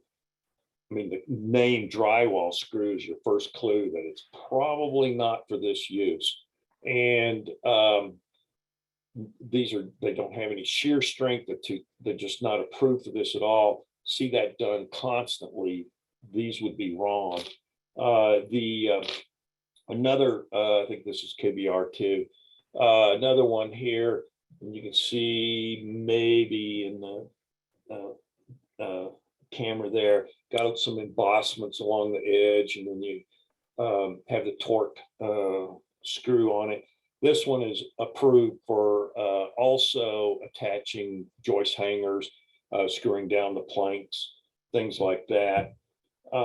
And regarding putting on joist hangers and things, the nail prescriptions are 16 penny nails, but not sinker nails. Galvanized 16 penny nails, and you can see they're actually a different length, even though the sinker is considered 16 penny, but not sinkers because they rust and they're thinner. Actual framing 16 penny galvanized nail for that, and never the little Tico nails that once upon a time were approved, but no longer. And so these little 1.5-inch Tico nails, not approved for attaching joist hangers at all any longer for that. So a little bit of a essay, so to speak, on attachments. Any other questions there, Kayla? I do, and they even have to do with attachments. Good. So the first one we'll go to is confirming his understanding. A 10-foot joist only needs 3 half bolts at 34 OC. Yeah, crazy. I know. You know, when I'm looking at that chart, I'm like, are you kidding me? But that's what it says. Yeah. Okay. Yeah. And then let's see. The InterNACHI deck course shows lags or bolts must be 2 inches from the top edge of the ledger, but only 3/4 from the bottom.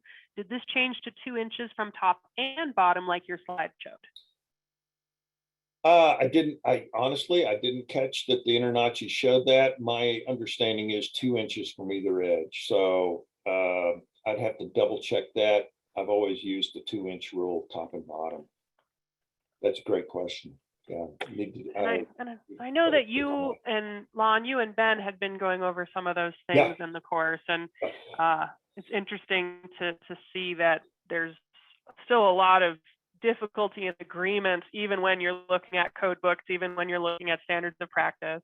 You know, I like to say that code books are a little like the Bible. They're open to interpretation. And, you know, and I've, you know, man, I've seen, you know, literally the city inspectors struggling with it and stuff. So, and one other thing to keep in mind about city, county inspectors, city inspectors and stuff. In fact, I had this happen on a fixer-upper I was doing a few years ago, where the city inspector, in this case, it was an electrical issue, and the city inspector tells my electrician, yeah, they have the NEC open, and my electrician's got his finger in the book going, see, I did it right. And the city inspector says, yes, you did, but we're going to do it my way. So knowing what your local inspectors like to see can help you out tremendously on this, where if you got a local inspector who just basically thinks that the code is going too far on something and they're not calling it out, you know, in my opinion, I'm just not going to knock my head against that wall. On the other hand, if I know the city inspector is going beyond code on something, then I know that's what the inspector is going to be looking for when I'm seeing the same thing, and I'm going to adjust my reports, my inspection, according to what I know the local guy or gal is calling out. So knowing what's going on with your local inspectors can help you out a lot. And frankly, I've called them up over the years and just had chats with them. And, sometimes they literally go, well, what do you think? And I'm like, well, okay, here's what I think. But most of the time I'm just learning how they're doing it. And I had one head city guy tell me it was for a suburb here in Denver called Aurora. And he says, here in Aurora, we like to use common sense when we apply the code. Well, great, but doesn't make my job any easier. So understanding some of that stuff with your local inspectors can really make a big difference in you not getting a lot of phone calls about, you called this out, but the city says it's okay. Just, that's my 2 cents on that little subject. Okay. 4 more questions, 2 of which are on nails, but I'll take us back to Joyce. So we have a question that asks, for double joist and double header, is there a proper fastening to look for on the construction of the double beams themselves? Well, they don't necessarily, typically we see them nailed together with 16 penny nails. But really it's how they're attached on their ends that make the difference. But I have seen them bolted through. Depending on the load they're carrying, there can be some prescriptions for that. But most of the time, nailed together properly with, like I said, 16 penny nails is considered, and spacing, every 2 nails every 6 to 8 inches apart as you go up down the board. Generally that's the kind of thing that I see inspectors around here wanting to see. I never next to never see a inspector pulling out a tape or counting fasteners and going, okay, this is we're barely okay here or something. They generally go, okay, that looks okay, and they move on. And so if you don't see any attachments, the comment earlier about 34 inches apart on that, that one would wow, I'm like, that's crazy. That's so different than what we used to do. I don't know, that one just. And the thing is, we don't even know if those are bolts or lags necessarily. Sometimes we might, but we don't always know whether it's a bolt or a lag. So, man, if I see 34 inches apart on a new deck, I'm going to say, let's have a contractor confirm that this is actually compliant with our building practices. Because that's amazing. That's so different than what we've done traditionally. And about the doubled up headers, if I see 3 nails in it, I'm going to this isn't looking quite right. We need a contractor to come out and do some work on this. Okay. Speaking of lags, someone says, I see conflicting info on tension ties versus lags. Is there a general rule on if/when tension ties are required? Yes. This was not 2021. It was prior to 2021. Was it 2018, I think? I can't remember exactly. And I'm coming up on that here in a minute. But yeah, they want the deck attached to the house better than just the ledger board lagged into the wall. I don't know if I have that coming up on here immediately I got some more over the siding slides here. So we'll be coming up on that here in just a few minutes, Okay. but yeah, there is for what I'm seeing around here. If the deck is only a couple of feet off the ground, I'm not seeing them require those tensioners. But boy, if it's 6 feet or more off the ground, I'm seeing them want them on every deck. So, but again, that's one of those things where it looks like, at least around here, individual city inspectors are kind of like, if the deck's going to fall only 12 inches to the ground, not as big a deal as the deck that's 6 feet or more off the ground. Is kind of seems to be a threshold that I'm seeing around here, just for whatever that's worth. And then we have I think we can do these last two questions. Someone wants to know, what about ledger lock bolts? I assume in terms of the bolt conversation that you just had. I'm not 100% sure I know what you mean, but again, it's kind of what your local inspectors are approving, but generally speaking, those would be fine, I think. It just they tend to be, if we're talking about the same thing, they're approved by the manufacturers, I think. Again, if we're talking about the same thing. So generally, I think those would be allowed. Okay. And then last, somebody wants to know, where in the IRC do you find that Tetco nails are no longer approved? Oh, it doesn't say you can't use them. It prescribes it must be a 3.5-inch nail. That's the prescription. Must be a 3.5-inch nail, and I'd have to look, because, like I say, I'm not a code guy. But it doesn't say you can no longer use Ticos. It says nails have to be 3.5 inches. Okay. Well, Joseph, I'm going to message you privately just to see if you have a question, so that Lon can take us on the rest of his presentation. Cool.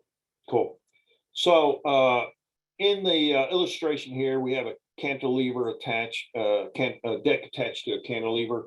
And sometimes the fix for this is, as I kind of added here to the InterNACHI illustration, it's just adding a column underneath that ledger to attach it properly, bearing properly underneath the ledger there, and relieve that load from that the deck might be contributing to the ledger there. So that's often a simple fix for that. As home inspectors, we rarely are prescribing what the fix is, but just for your understanding that if you see somebody who's done that, I just added a column under there to the ledger, even though it may be still bolted through to the cantilever, to the rim joist of the cantilever, or floor band of the cantilever.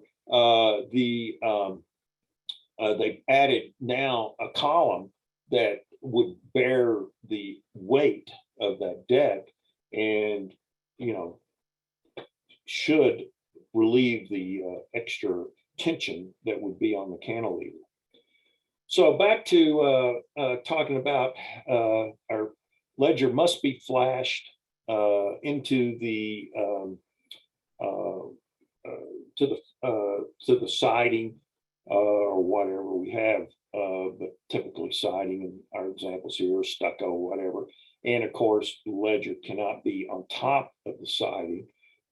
Now, I have an illustration coming up here. We'll talk about this a little more, so I'll get to it in a second here. So no flashing.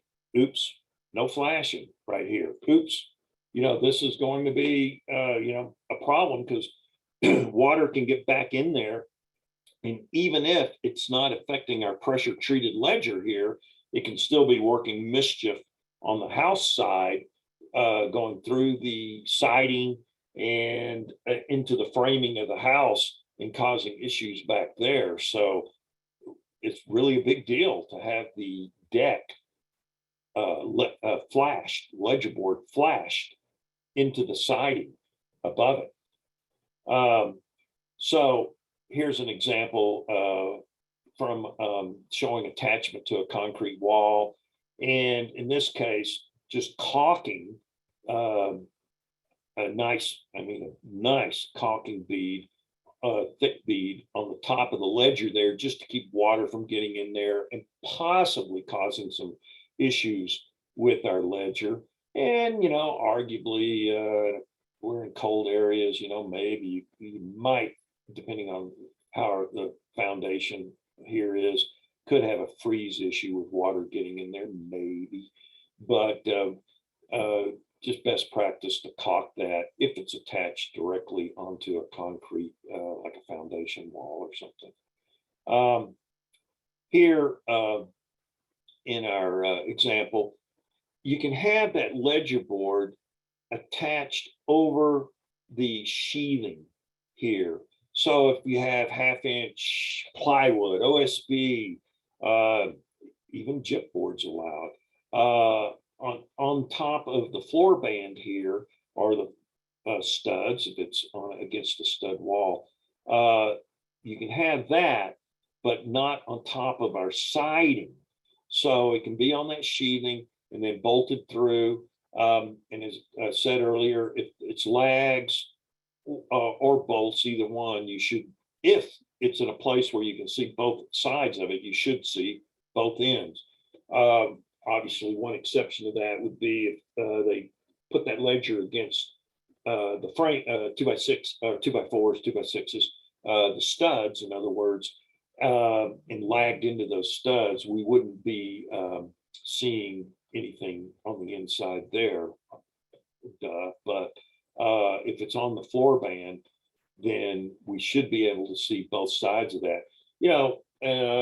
Unfinished basements, some crawl spaces, you can often see whether they lagged or bolted through the floor band like they were supposed to there. So as it says here in the 2021, it says it actually allows up to 1 inch of open space between the floor band and the ledger for the wall sheathing and stuff. And you can even put in stacked washers to give a space there to create that gap if they're doing it for drainage or some other reason. So it doesn't have to be directly to the framing. You can have that sheathing there, or even stacked washers behind there. I've never seen anybody do stacked washers. I've certainly seen it on top of sheathing a lot. So here's those tensioners we were talking about earlier. So this is, as I said, arguably for any deck, but around here, it looks like to me our city inspectors are making a bigger deal if it's a deck that if it failed, someone could get hurt. If it's only 2 feet off the ground, not very likely somebody's going to get much worse than a minor bruise if it fails. So maybe they're not as tough on this. But yeah, they want to see these tensioners. Here's an example, an illustration showing it going, both inside the house over here, then on the deck, and tying. It's usually a joist near the edge of the deck. It could be a rim joist on the edge, or usually the next joist over. Those are the typical places that we see it, and just basically really locks that deck up against the house, where that opportunity for it to pull away is like non-existent. And in our example here, you can see the flashing. This is Z flashing in this case, but underneath our siding here, then over the top of the ledger board, and then if somehow any water just gets drained over and can't get behind our ledger there in that. So, here's what one looks like. Added on the rim joist here on the last joist, and it goes completely through. into the basement in this case. And we have that same setup on the other side, and they just tighten it up, and it does really do a nice job locking it in and not just relying on our little angled nails here or screws to hold our deck on, basically. So they put this on each end of the deck. So typically, for unless it was some kind of really complex deck, simple deck, even if it's 20 feet long, but it's just simple deck on the back of a house, probably have two of these, one on each end of the deck, holding each end of the deck there. Interestingly, and this is one I saw just recently, this was a permitted deck, and the city inspector signed off on this attachment.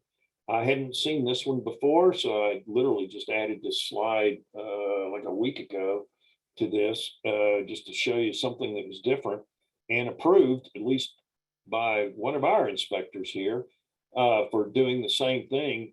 They just lagged in to the floor band on the other side with this lag, just one lag, and then used simple nails here to attach the rest of the bracket here. But this was different, and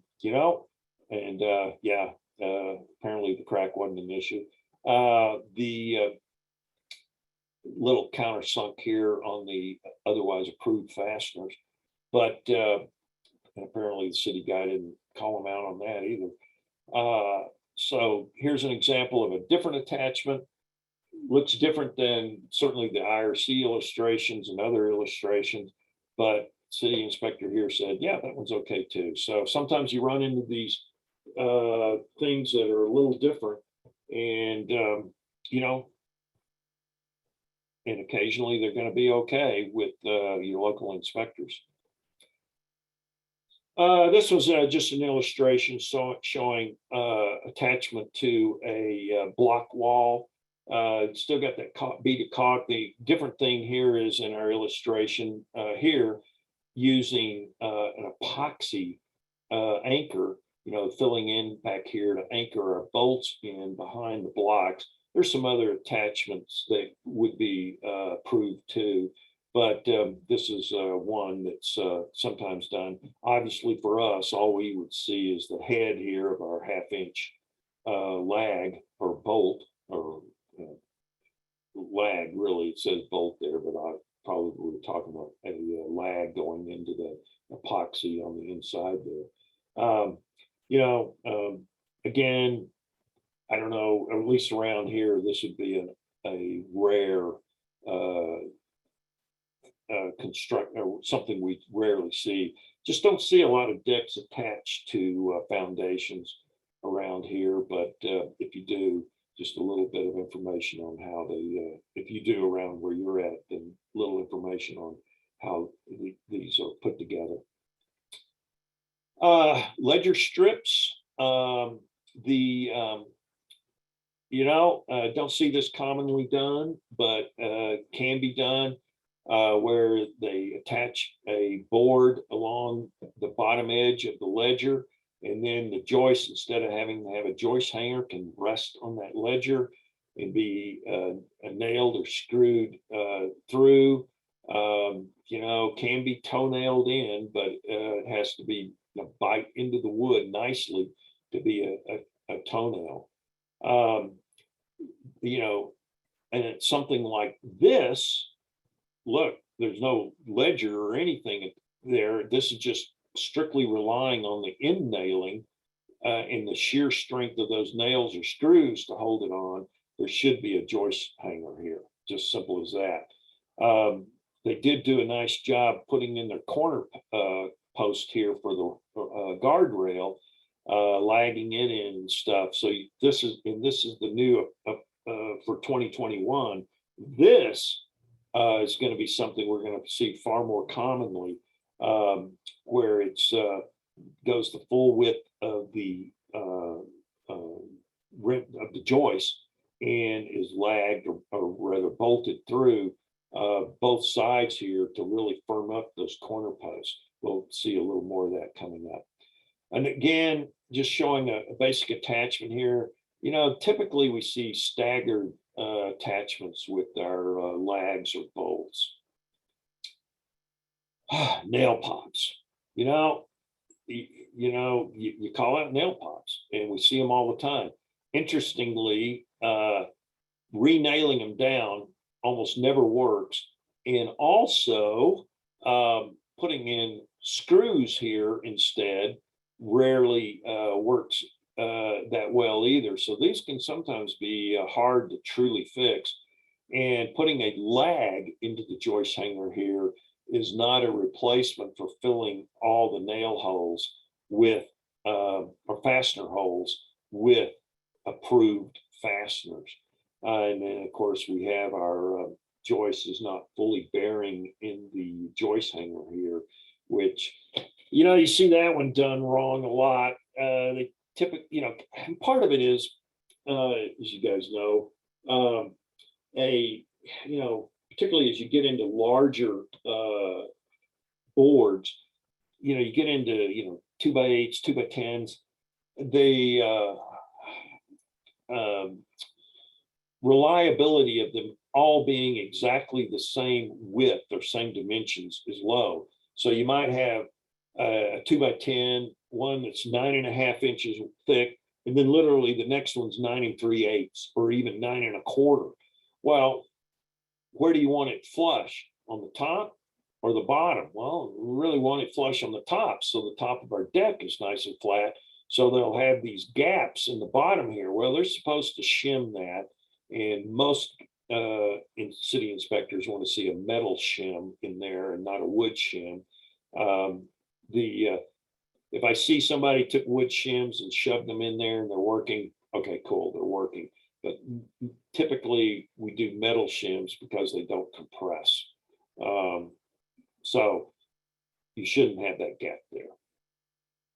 And this, you know, also this bracket or joist hanger here, probably isn't the correct size. This is an old photo of mine, and I don't remember the dimensions on it, but chances are they should have used the next size up joist hanger, which would have been closer up here.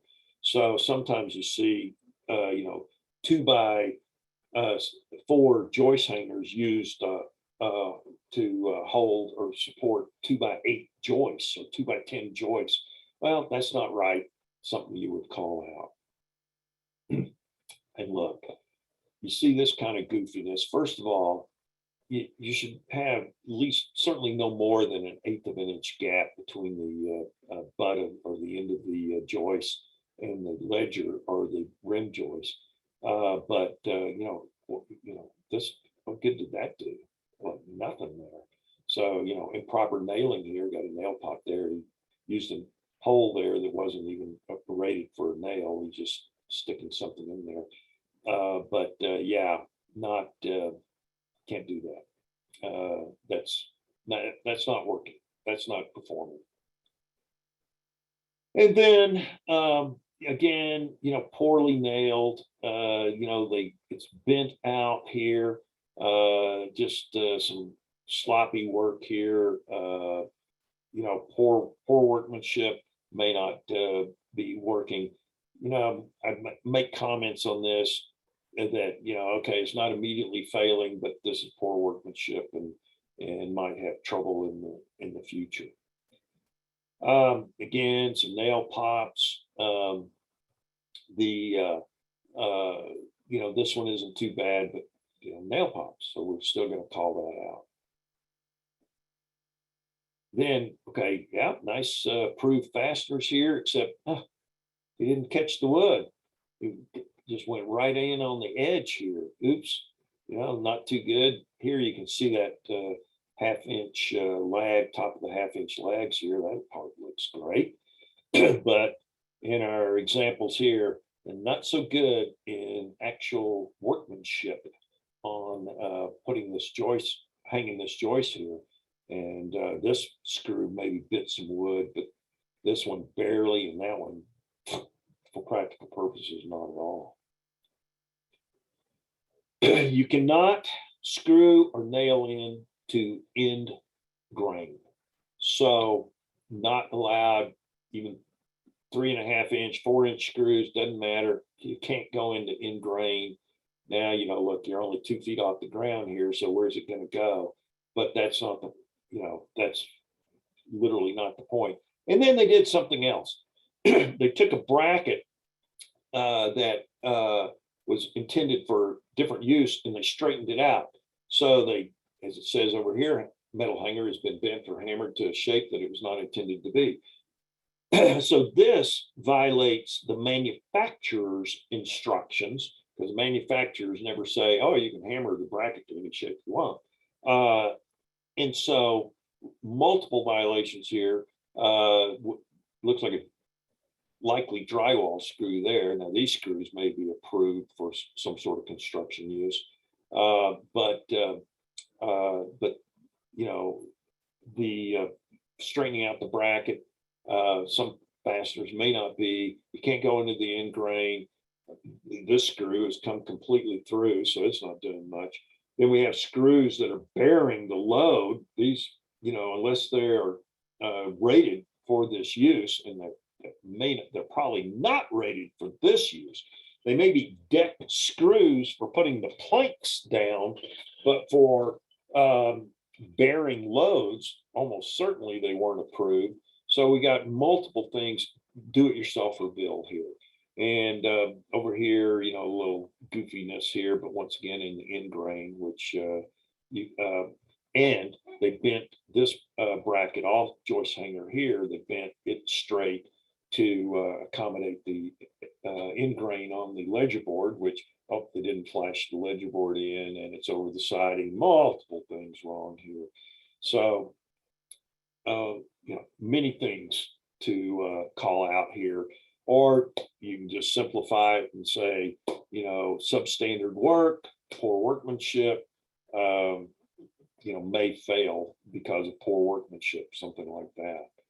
And then you get, just using some brackets that were never intended for this use, and almost certainly drywall screws. So a combination of things there. So just wrong, just wrong. Well, and can you use PVC shims? I'm sorry? Can you use PVC shims to shore PVC something up? shims? Mhm. I've never seen that done.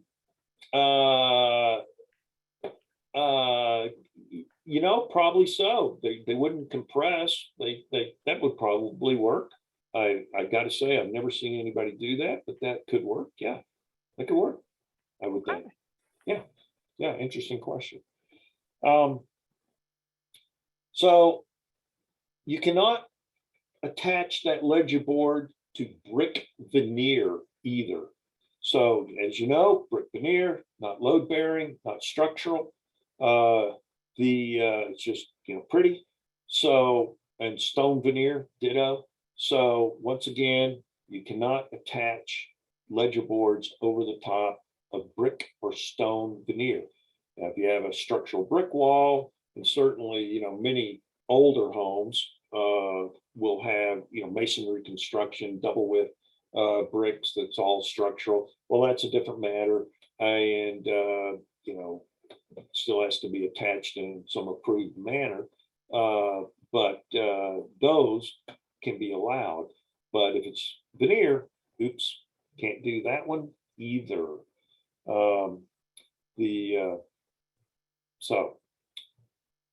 So this illustration kind of shows us sort of the whole putting everything together kind of thing. So we have our wall covering here. We have some sheathing here. We have our flashing between the sheathing and our covering here, and then maybe has water resistant barrier. This yellow here is maybe our WRB or some sort of underlayment that is also over the top of the flashing. So you might see that. And so we have the flashing coming over our ledger here. And then we also have in this example, flashing on the bottom edge of the ledger. Now, you guys may have noticed in none of my photos do I show ledger flashing under the ledger. As far as it's certainly around here, but that is, as far as I can tell, just about anywhere, that is not a requirement. That would certainly be a best practice kind of thing that, you know, is a little extra, but typically not required. So good practice, but not a requirement to have that bottom piece of flashing. I mean, the obvious reason is if you got the water diverted up here and over the top, then you just shouldn't be getting water down in this little, you know, few inches of ledger here that needs to be diverted out. So typically, under most circumstances, this piece of flashing here is not going to be a requirement, but certainly would be a best practice if it had it. So flashing. Now, a lot of our examples show Z flashing.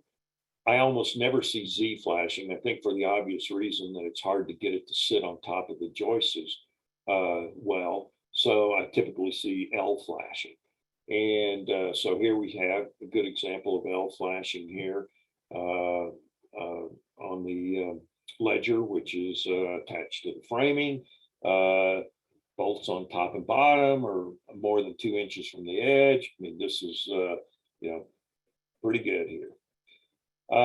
This one's an interesting one. Here we have roofing felt that they used for flashing. And, you know, typically this would not be an approved use. The backstory on this one is that they had a dog that was peeing on the house wall up here, and the acidity in the dog's urine had dissolved the flashing. So when they did a deck repair, they had this bright idea of using roofing felt that the dog's urine wouldn't attack and do that instead, which, yeah, clever, but no.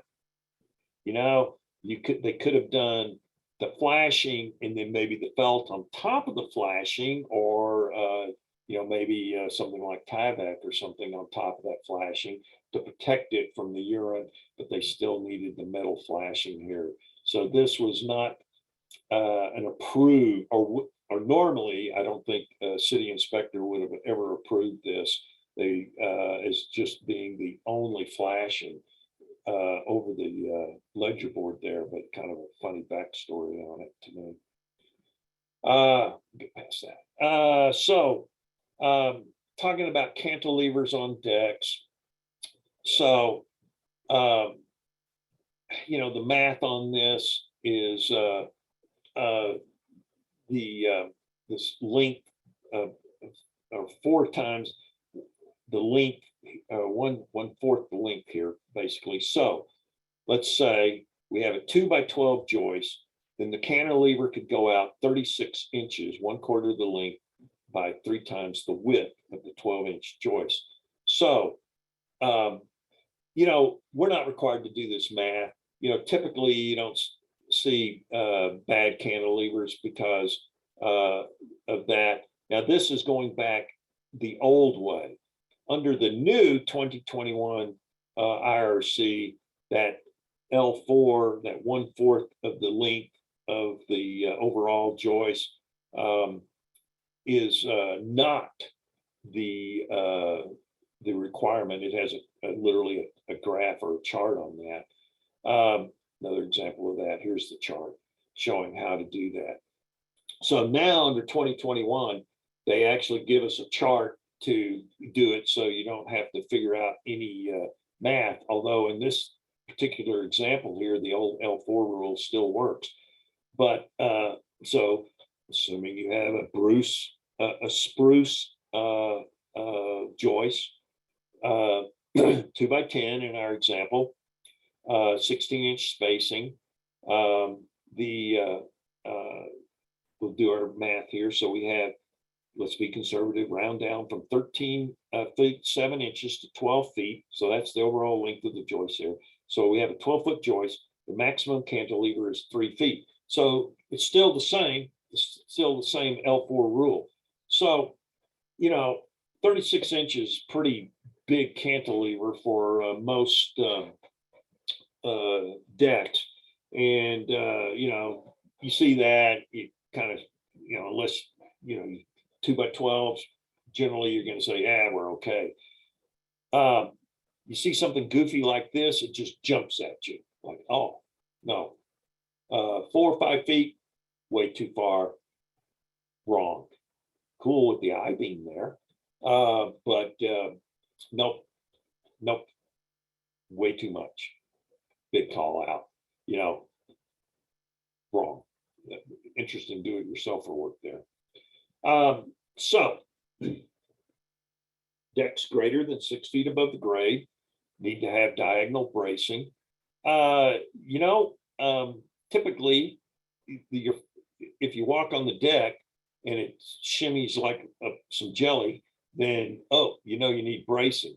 But if it's more than 6 feet off the grade, it's still supposed to have some bracing here, regardless of how the deck feels, so to speak. And also should have a diagonal brace going across there to help stabilize it too.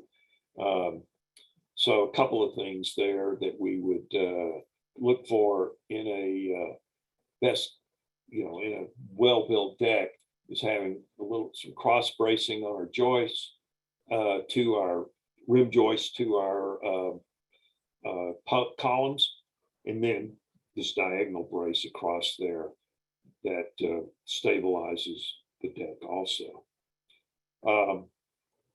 Then just one of those little inspector tricks that some will do to make sure the bolt is actually tight.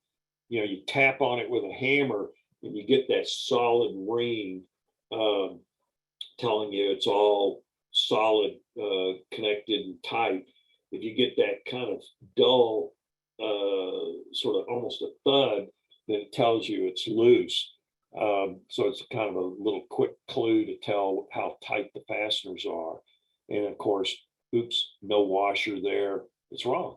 It's got to have a washer on it. Got to be flush on the surface of the board, the ledger in this case. So yeah, oops, wrong. Looks like they may have used some screws that were approved for this use here, but wrong here on the ledger attachment. And it doesn't look like much flashing there either. Whoops. Here we go. Then cracking. Most cracks, frankly, aren't that big a deal. They just don't seriously affect the overall strength of the board. But occasionally, like this stringer here on this stairs, this stringer's coming apart. And the interesting thing is this was also pressure treated lumber. It just simply did not hold up. And this stringer here is coming apart. So you see this kind of cracking, oops, we got an issue. But some cracking like this almost never is a call out. Are there complaints with maybe some nail pops and things, and maybe the wrong kind of bracket used here? But the big issue here would be the nail pops and not the cracks.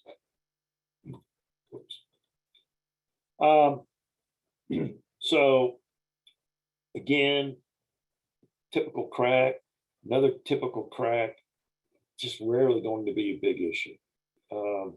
Yeah, just rarely.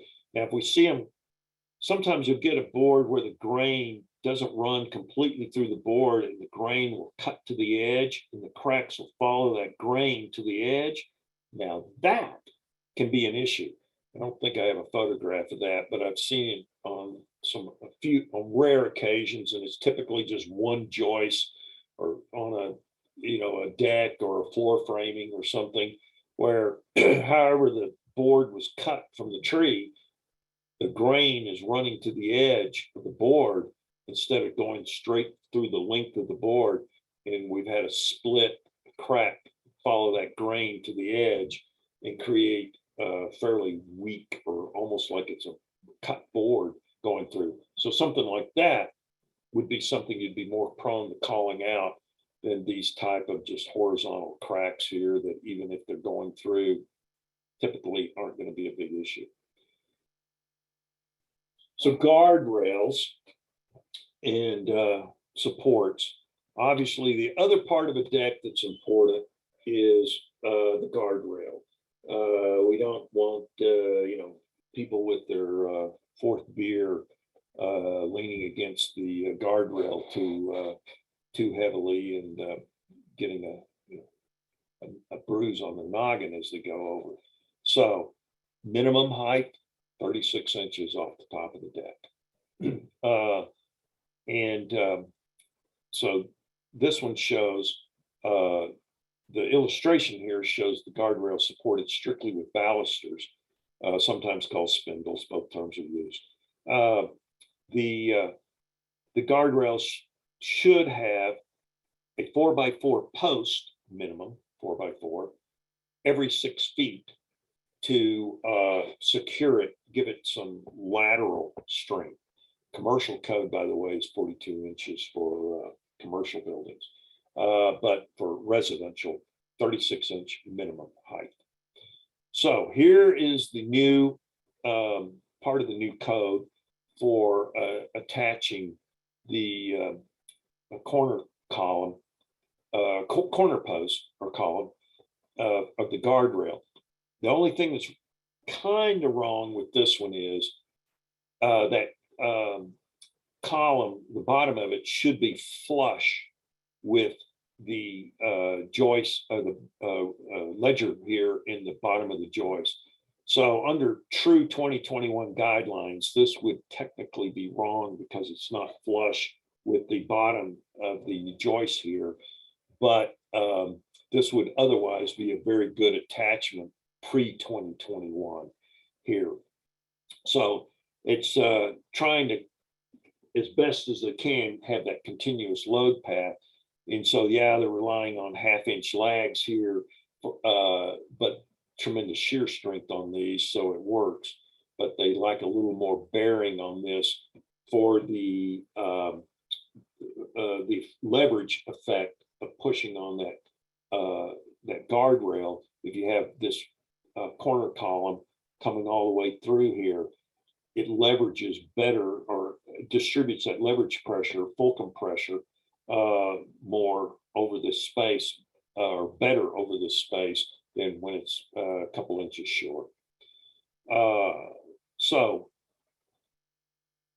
another way to attach it is with a approved bracket, lagged or rather bolted through the, so this would be like not on a true, necessarily always on a corner, but like out in the span of the deck, you have that, 6 feet away from the corner, for instance. You have your 4x4 column there that's supporting the guardrail up here and giving it that lateral strength. And so we're using approved brackets that both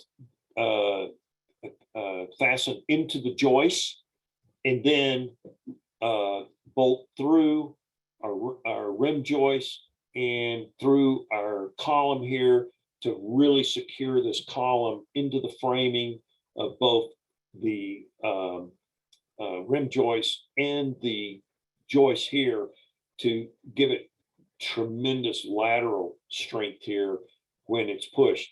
So that leverage, that guardrail should resist 200 pounds of force down or out and down.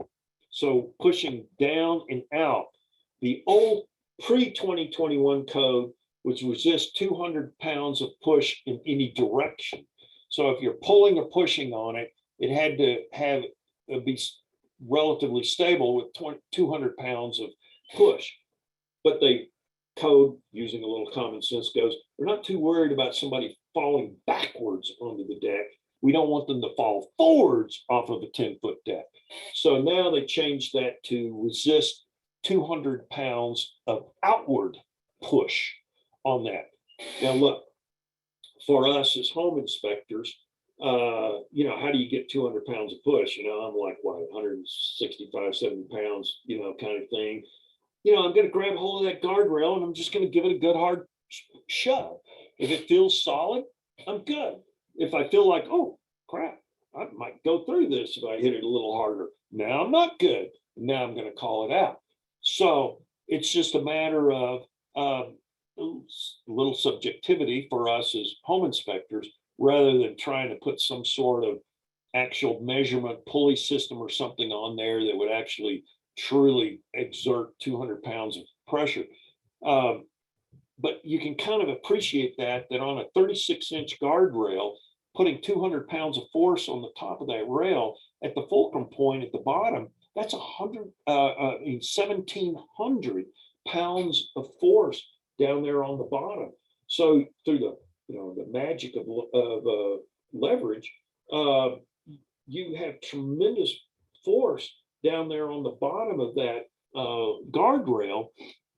And so this attachment at the bottom is really a big deal on any deck.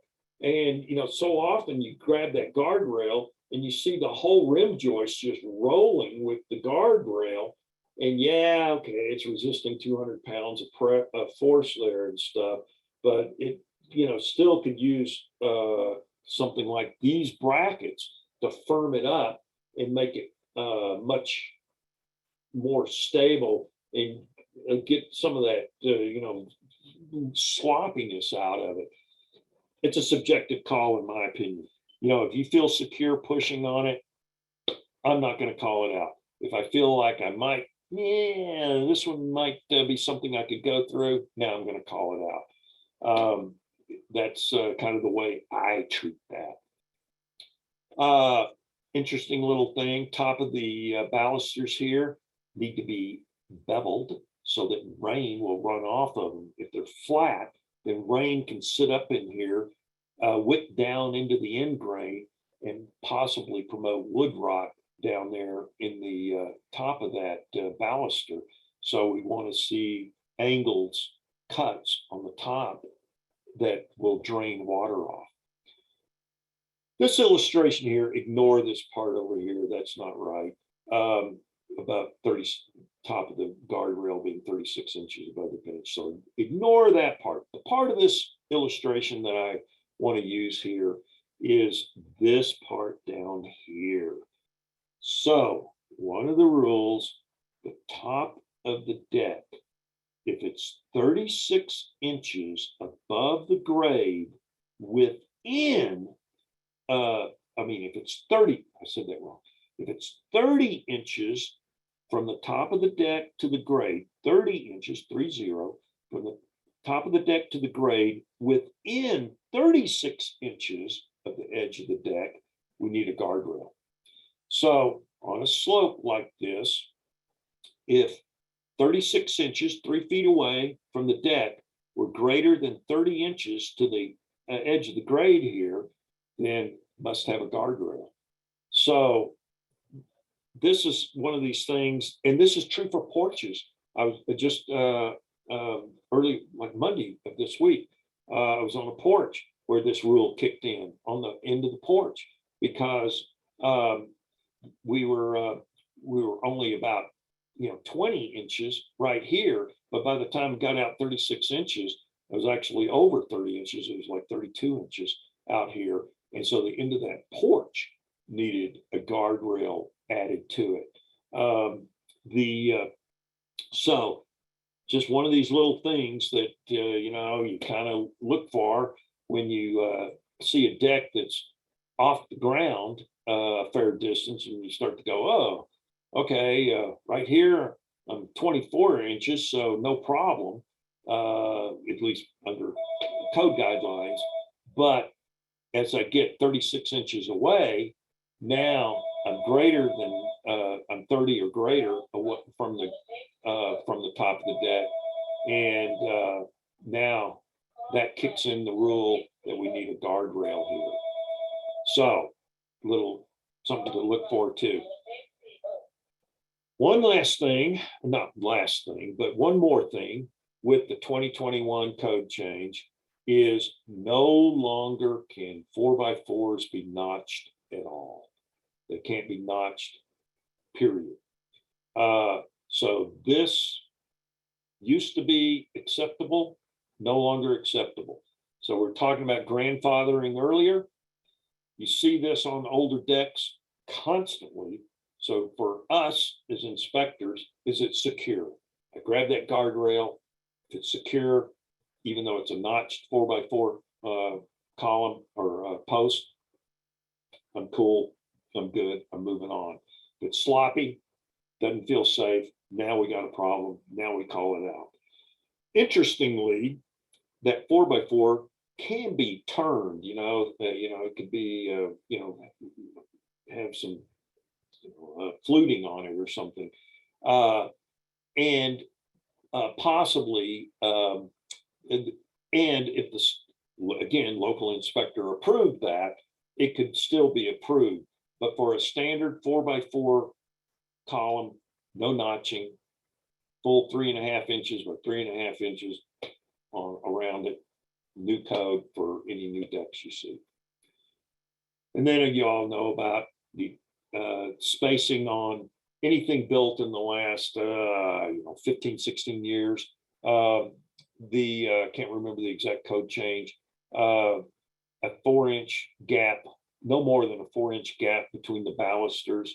I don't. You can buy spheres for doing this, but most of us will just put our tape on it, or use your fist if you measure the width of your fist if that works for you. 4-inch baluster. Same here off the bottom, 4-inch, no more than a 4-inch gap there on that. This has become really popular. Horizontal balusters, and often steel cables used for doing this. And city inspectors are signing off on it.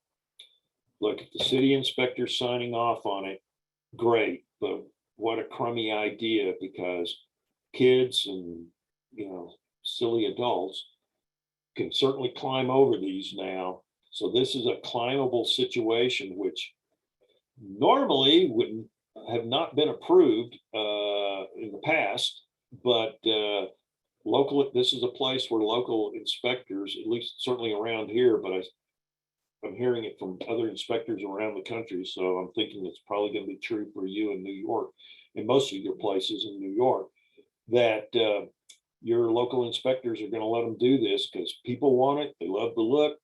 They like these horizontal balusters or cables or whatever they're doing there, and they're going to allow it. So I make a note that guardrail is climbable and move on.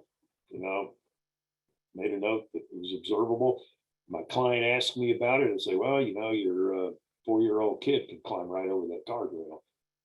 Oh, I hadn't thought of that. Yeah. But people like it. Little thing, this is from the NADRA deck evaluation. We're talking about the Tico nails. Here's straight out of this is their illustrations, actually. The NADRA illustrations. That short nails not allowed for uses, must be full length 16 penny nails for attachments. On our handrails going upstairs, we want that height 34 to 38 inches.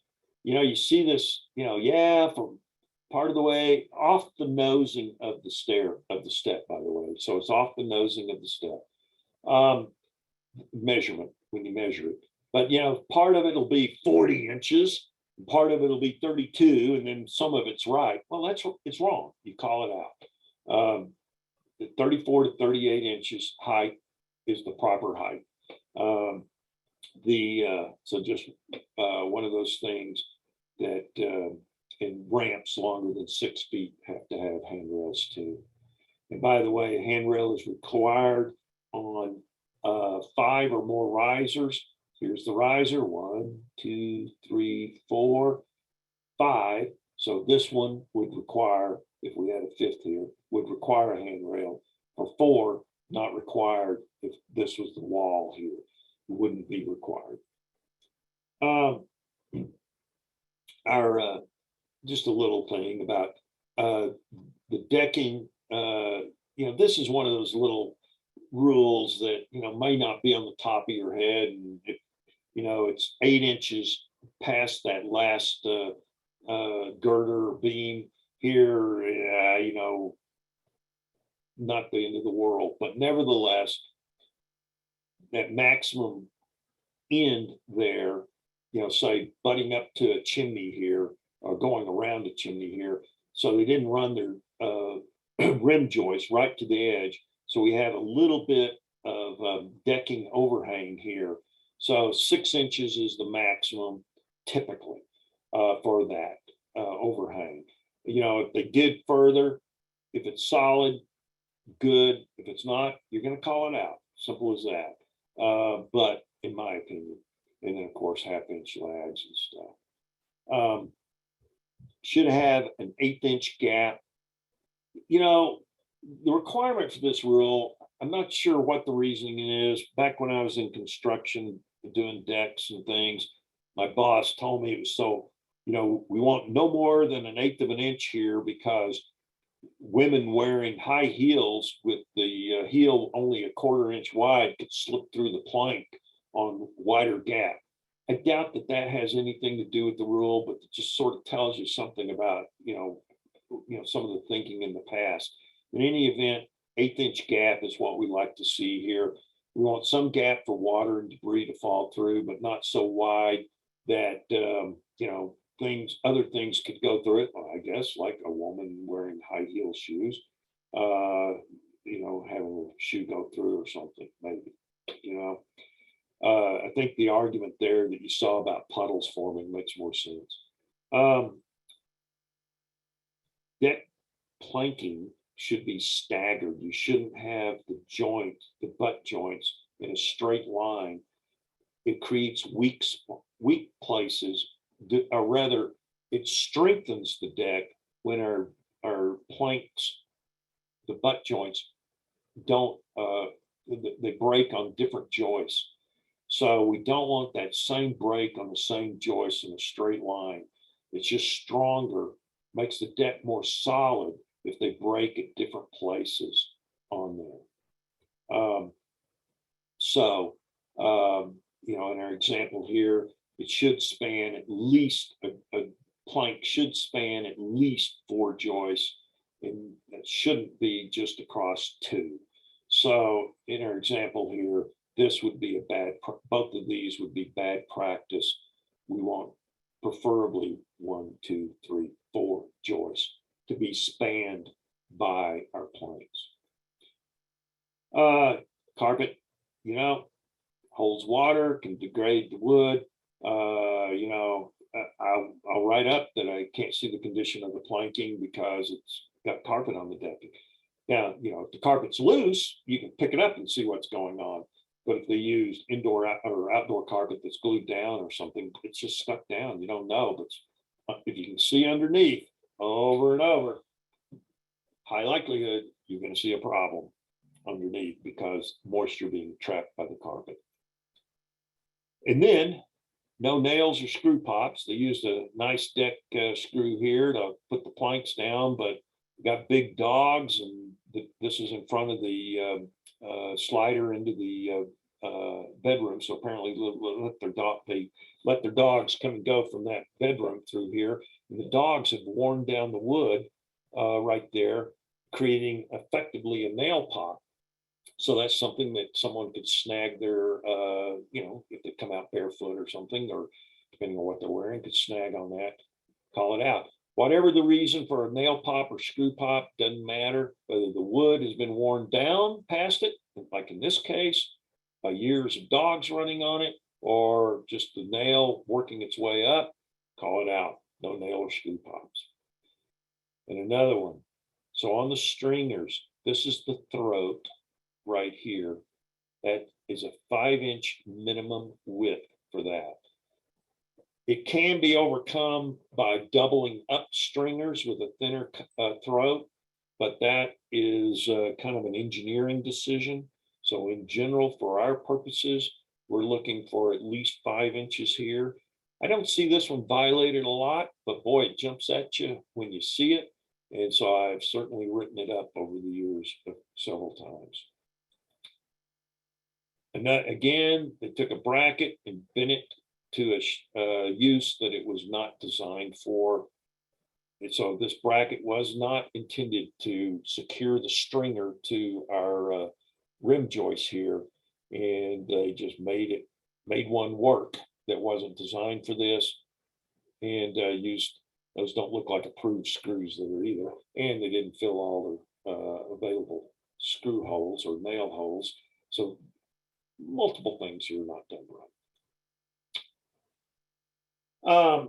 You know, we got 5 minutes left, and we're near the end of this anyway. You want to, Kayla, are you here? Yes, I am here. Any questions at the end here? I did walk away to feed. I did walk away to feed the animals. I just want to confirm that we talked about how the stairs are attached to the deck. Yes. Okay, then there are no questions. Cool. Cool. Well, you know, you know, we've kind of covered, I mean, I got a few more things here, but we definitely covered just about all of it. You know, you can use some cleats to attach treads, or you can put them into the stringers, put them on top like this. But once again, you shouldn't have more than a 4-inch gap here too for silly babies crawling through. There's some other rules like that. Minimum tread depth, this width here should be 10 inches. And riser height is a maximum 7 3/4 inches. And this is true for stairs anywhere, with no more than a 3/8 inch variance between the steps, because that creates a trip hazard. Keep in mind, this will be the last thing I say. This is true for stairs anyway. When we pick our foot up for that first step, our brain immediately programs our next foot for the next step, thinking it's the same height. If we have more than a 3/8 inch variance in the height of those steps, it becomes a trip hazard. And so I'm not measuring steps to get that example, but when I'm going up some stairs and I trip on a tread, I'll stop instantly and go, okay, normally I don't do that. And I'll pull out my tape and check it. And most of the time, I'm going to have a variance of more than 3/8 of an inch, and it created that trip hazard. And with that, ladies and gentlemen, I will wrap it up with you. Thank you very much. Yeah, I have one thing, Lon. Where would someone want to look to know what a good stair connection would be? It seems like you showed a lot of good examples of bad. Should they talk to their local code? Should they go to the IRC code book? Yeah, the IRC gives a couple of examples of things, but the most common good way of doing it is getting metal banding. You know, typically at least a 1/16 of an inch metal banding. And so it's 1.5 inches wide, 1/16 of an inch or so thick. And it comes in rolls, or you can buy them in strips too. And, you know, and it's already perforated, so it already has screw holes in it. And, you know, secures to the floor band or the deck and to the ledge, to the stringer.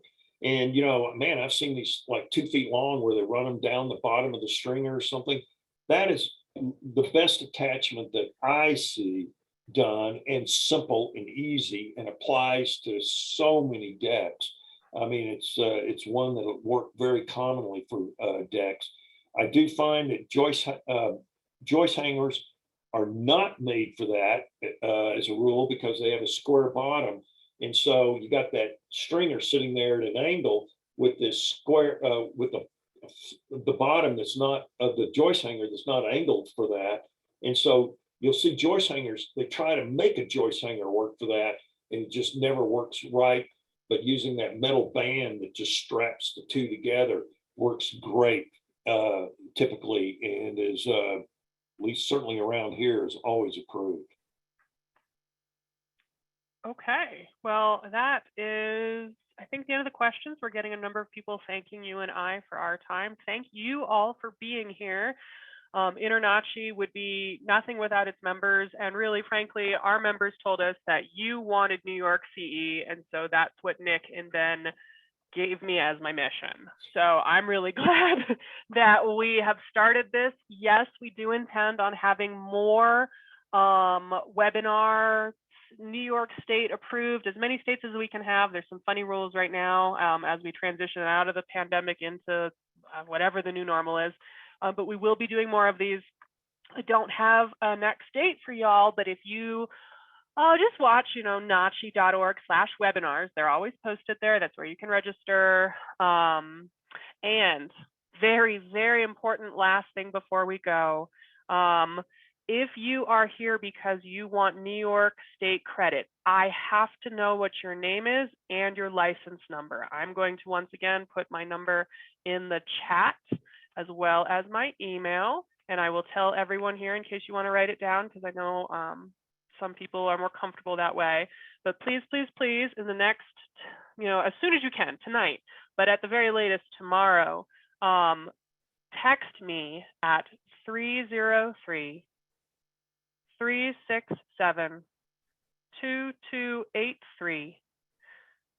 or email me at my name, Kayla, Kaela, at internachi.org. Give me your name that's on your license and your number, and I will make sure you get credits.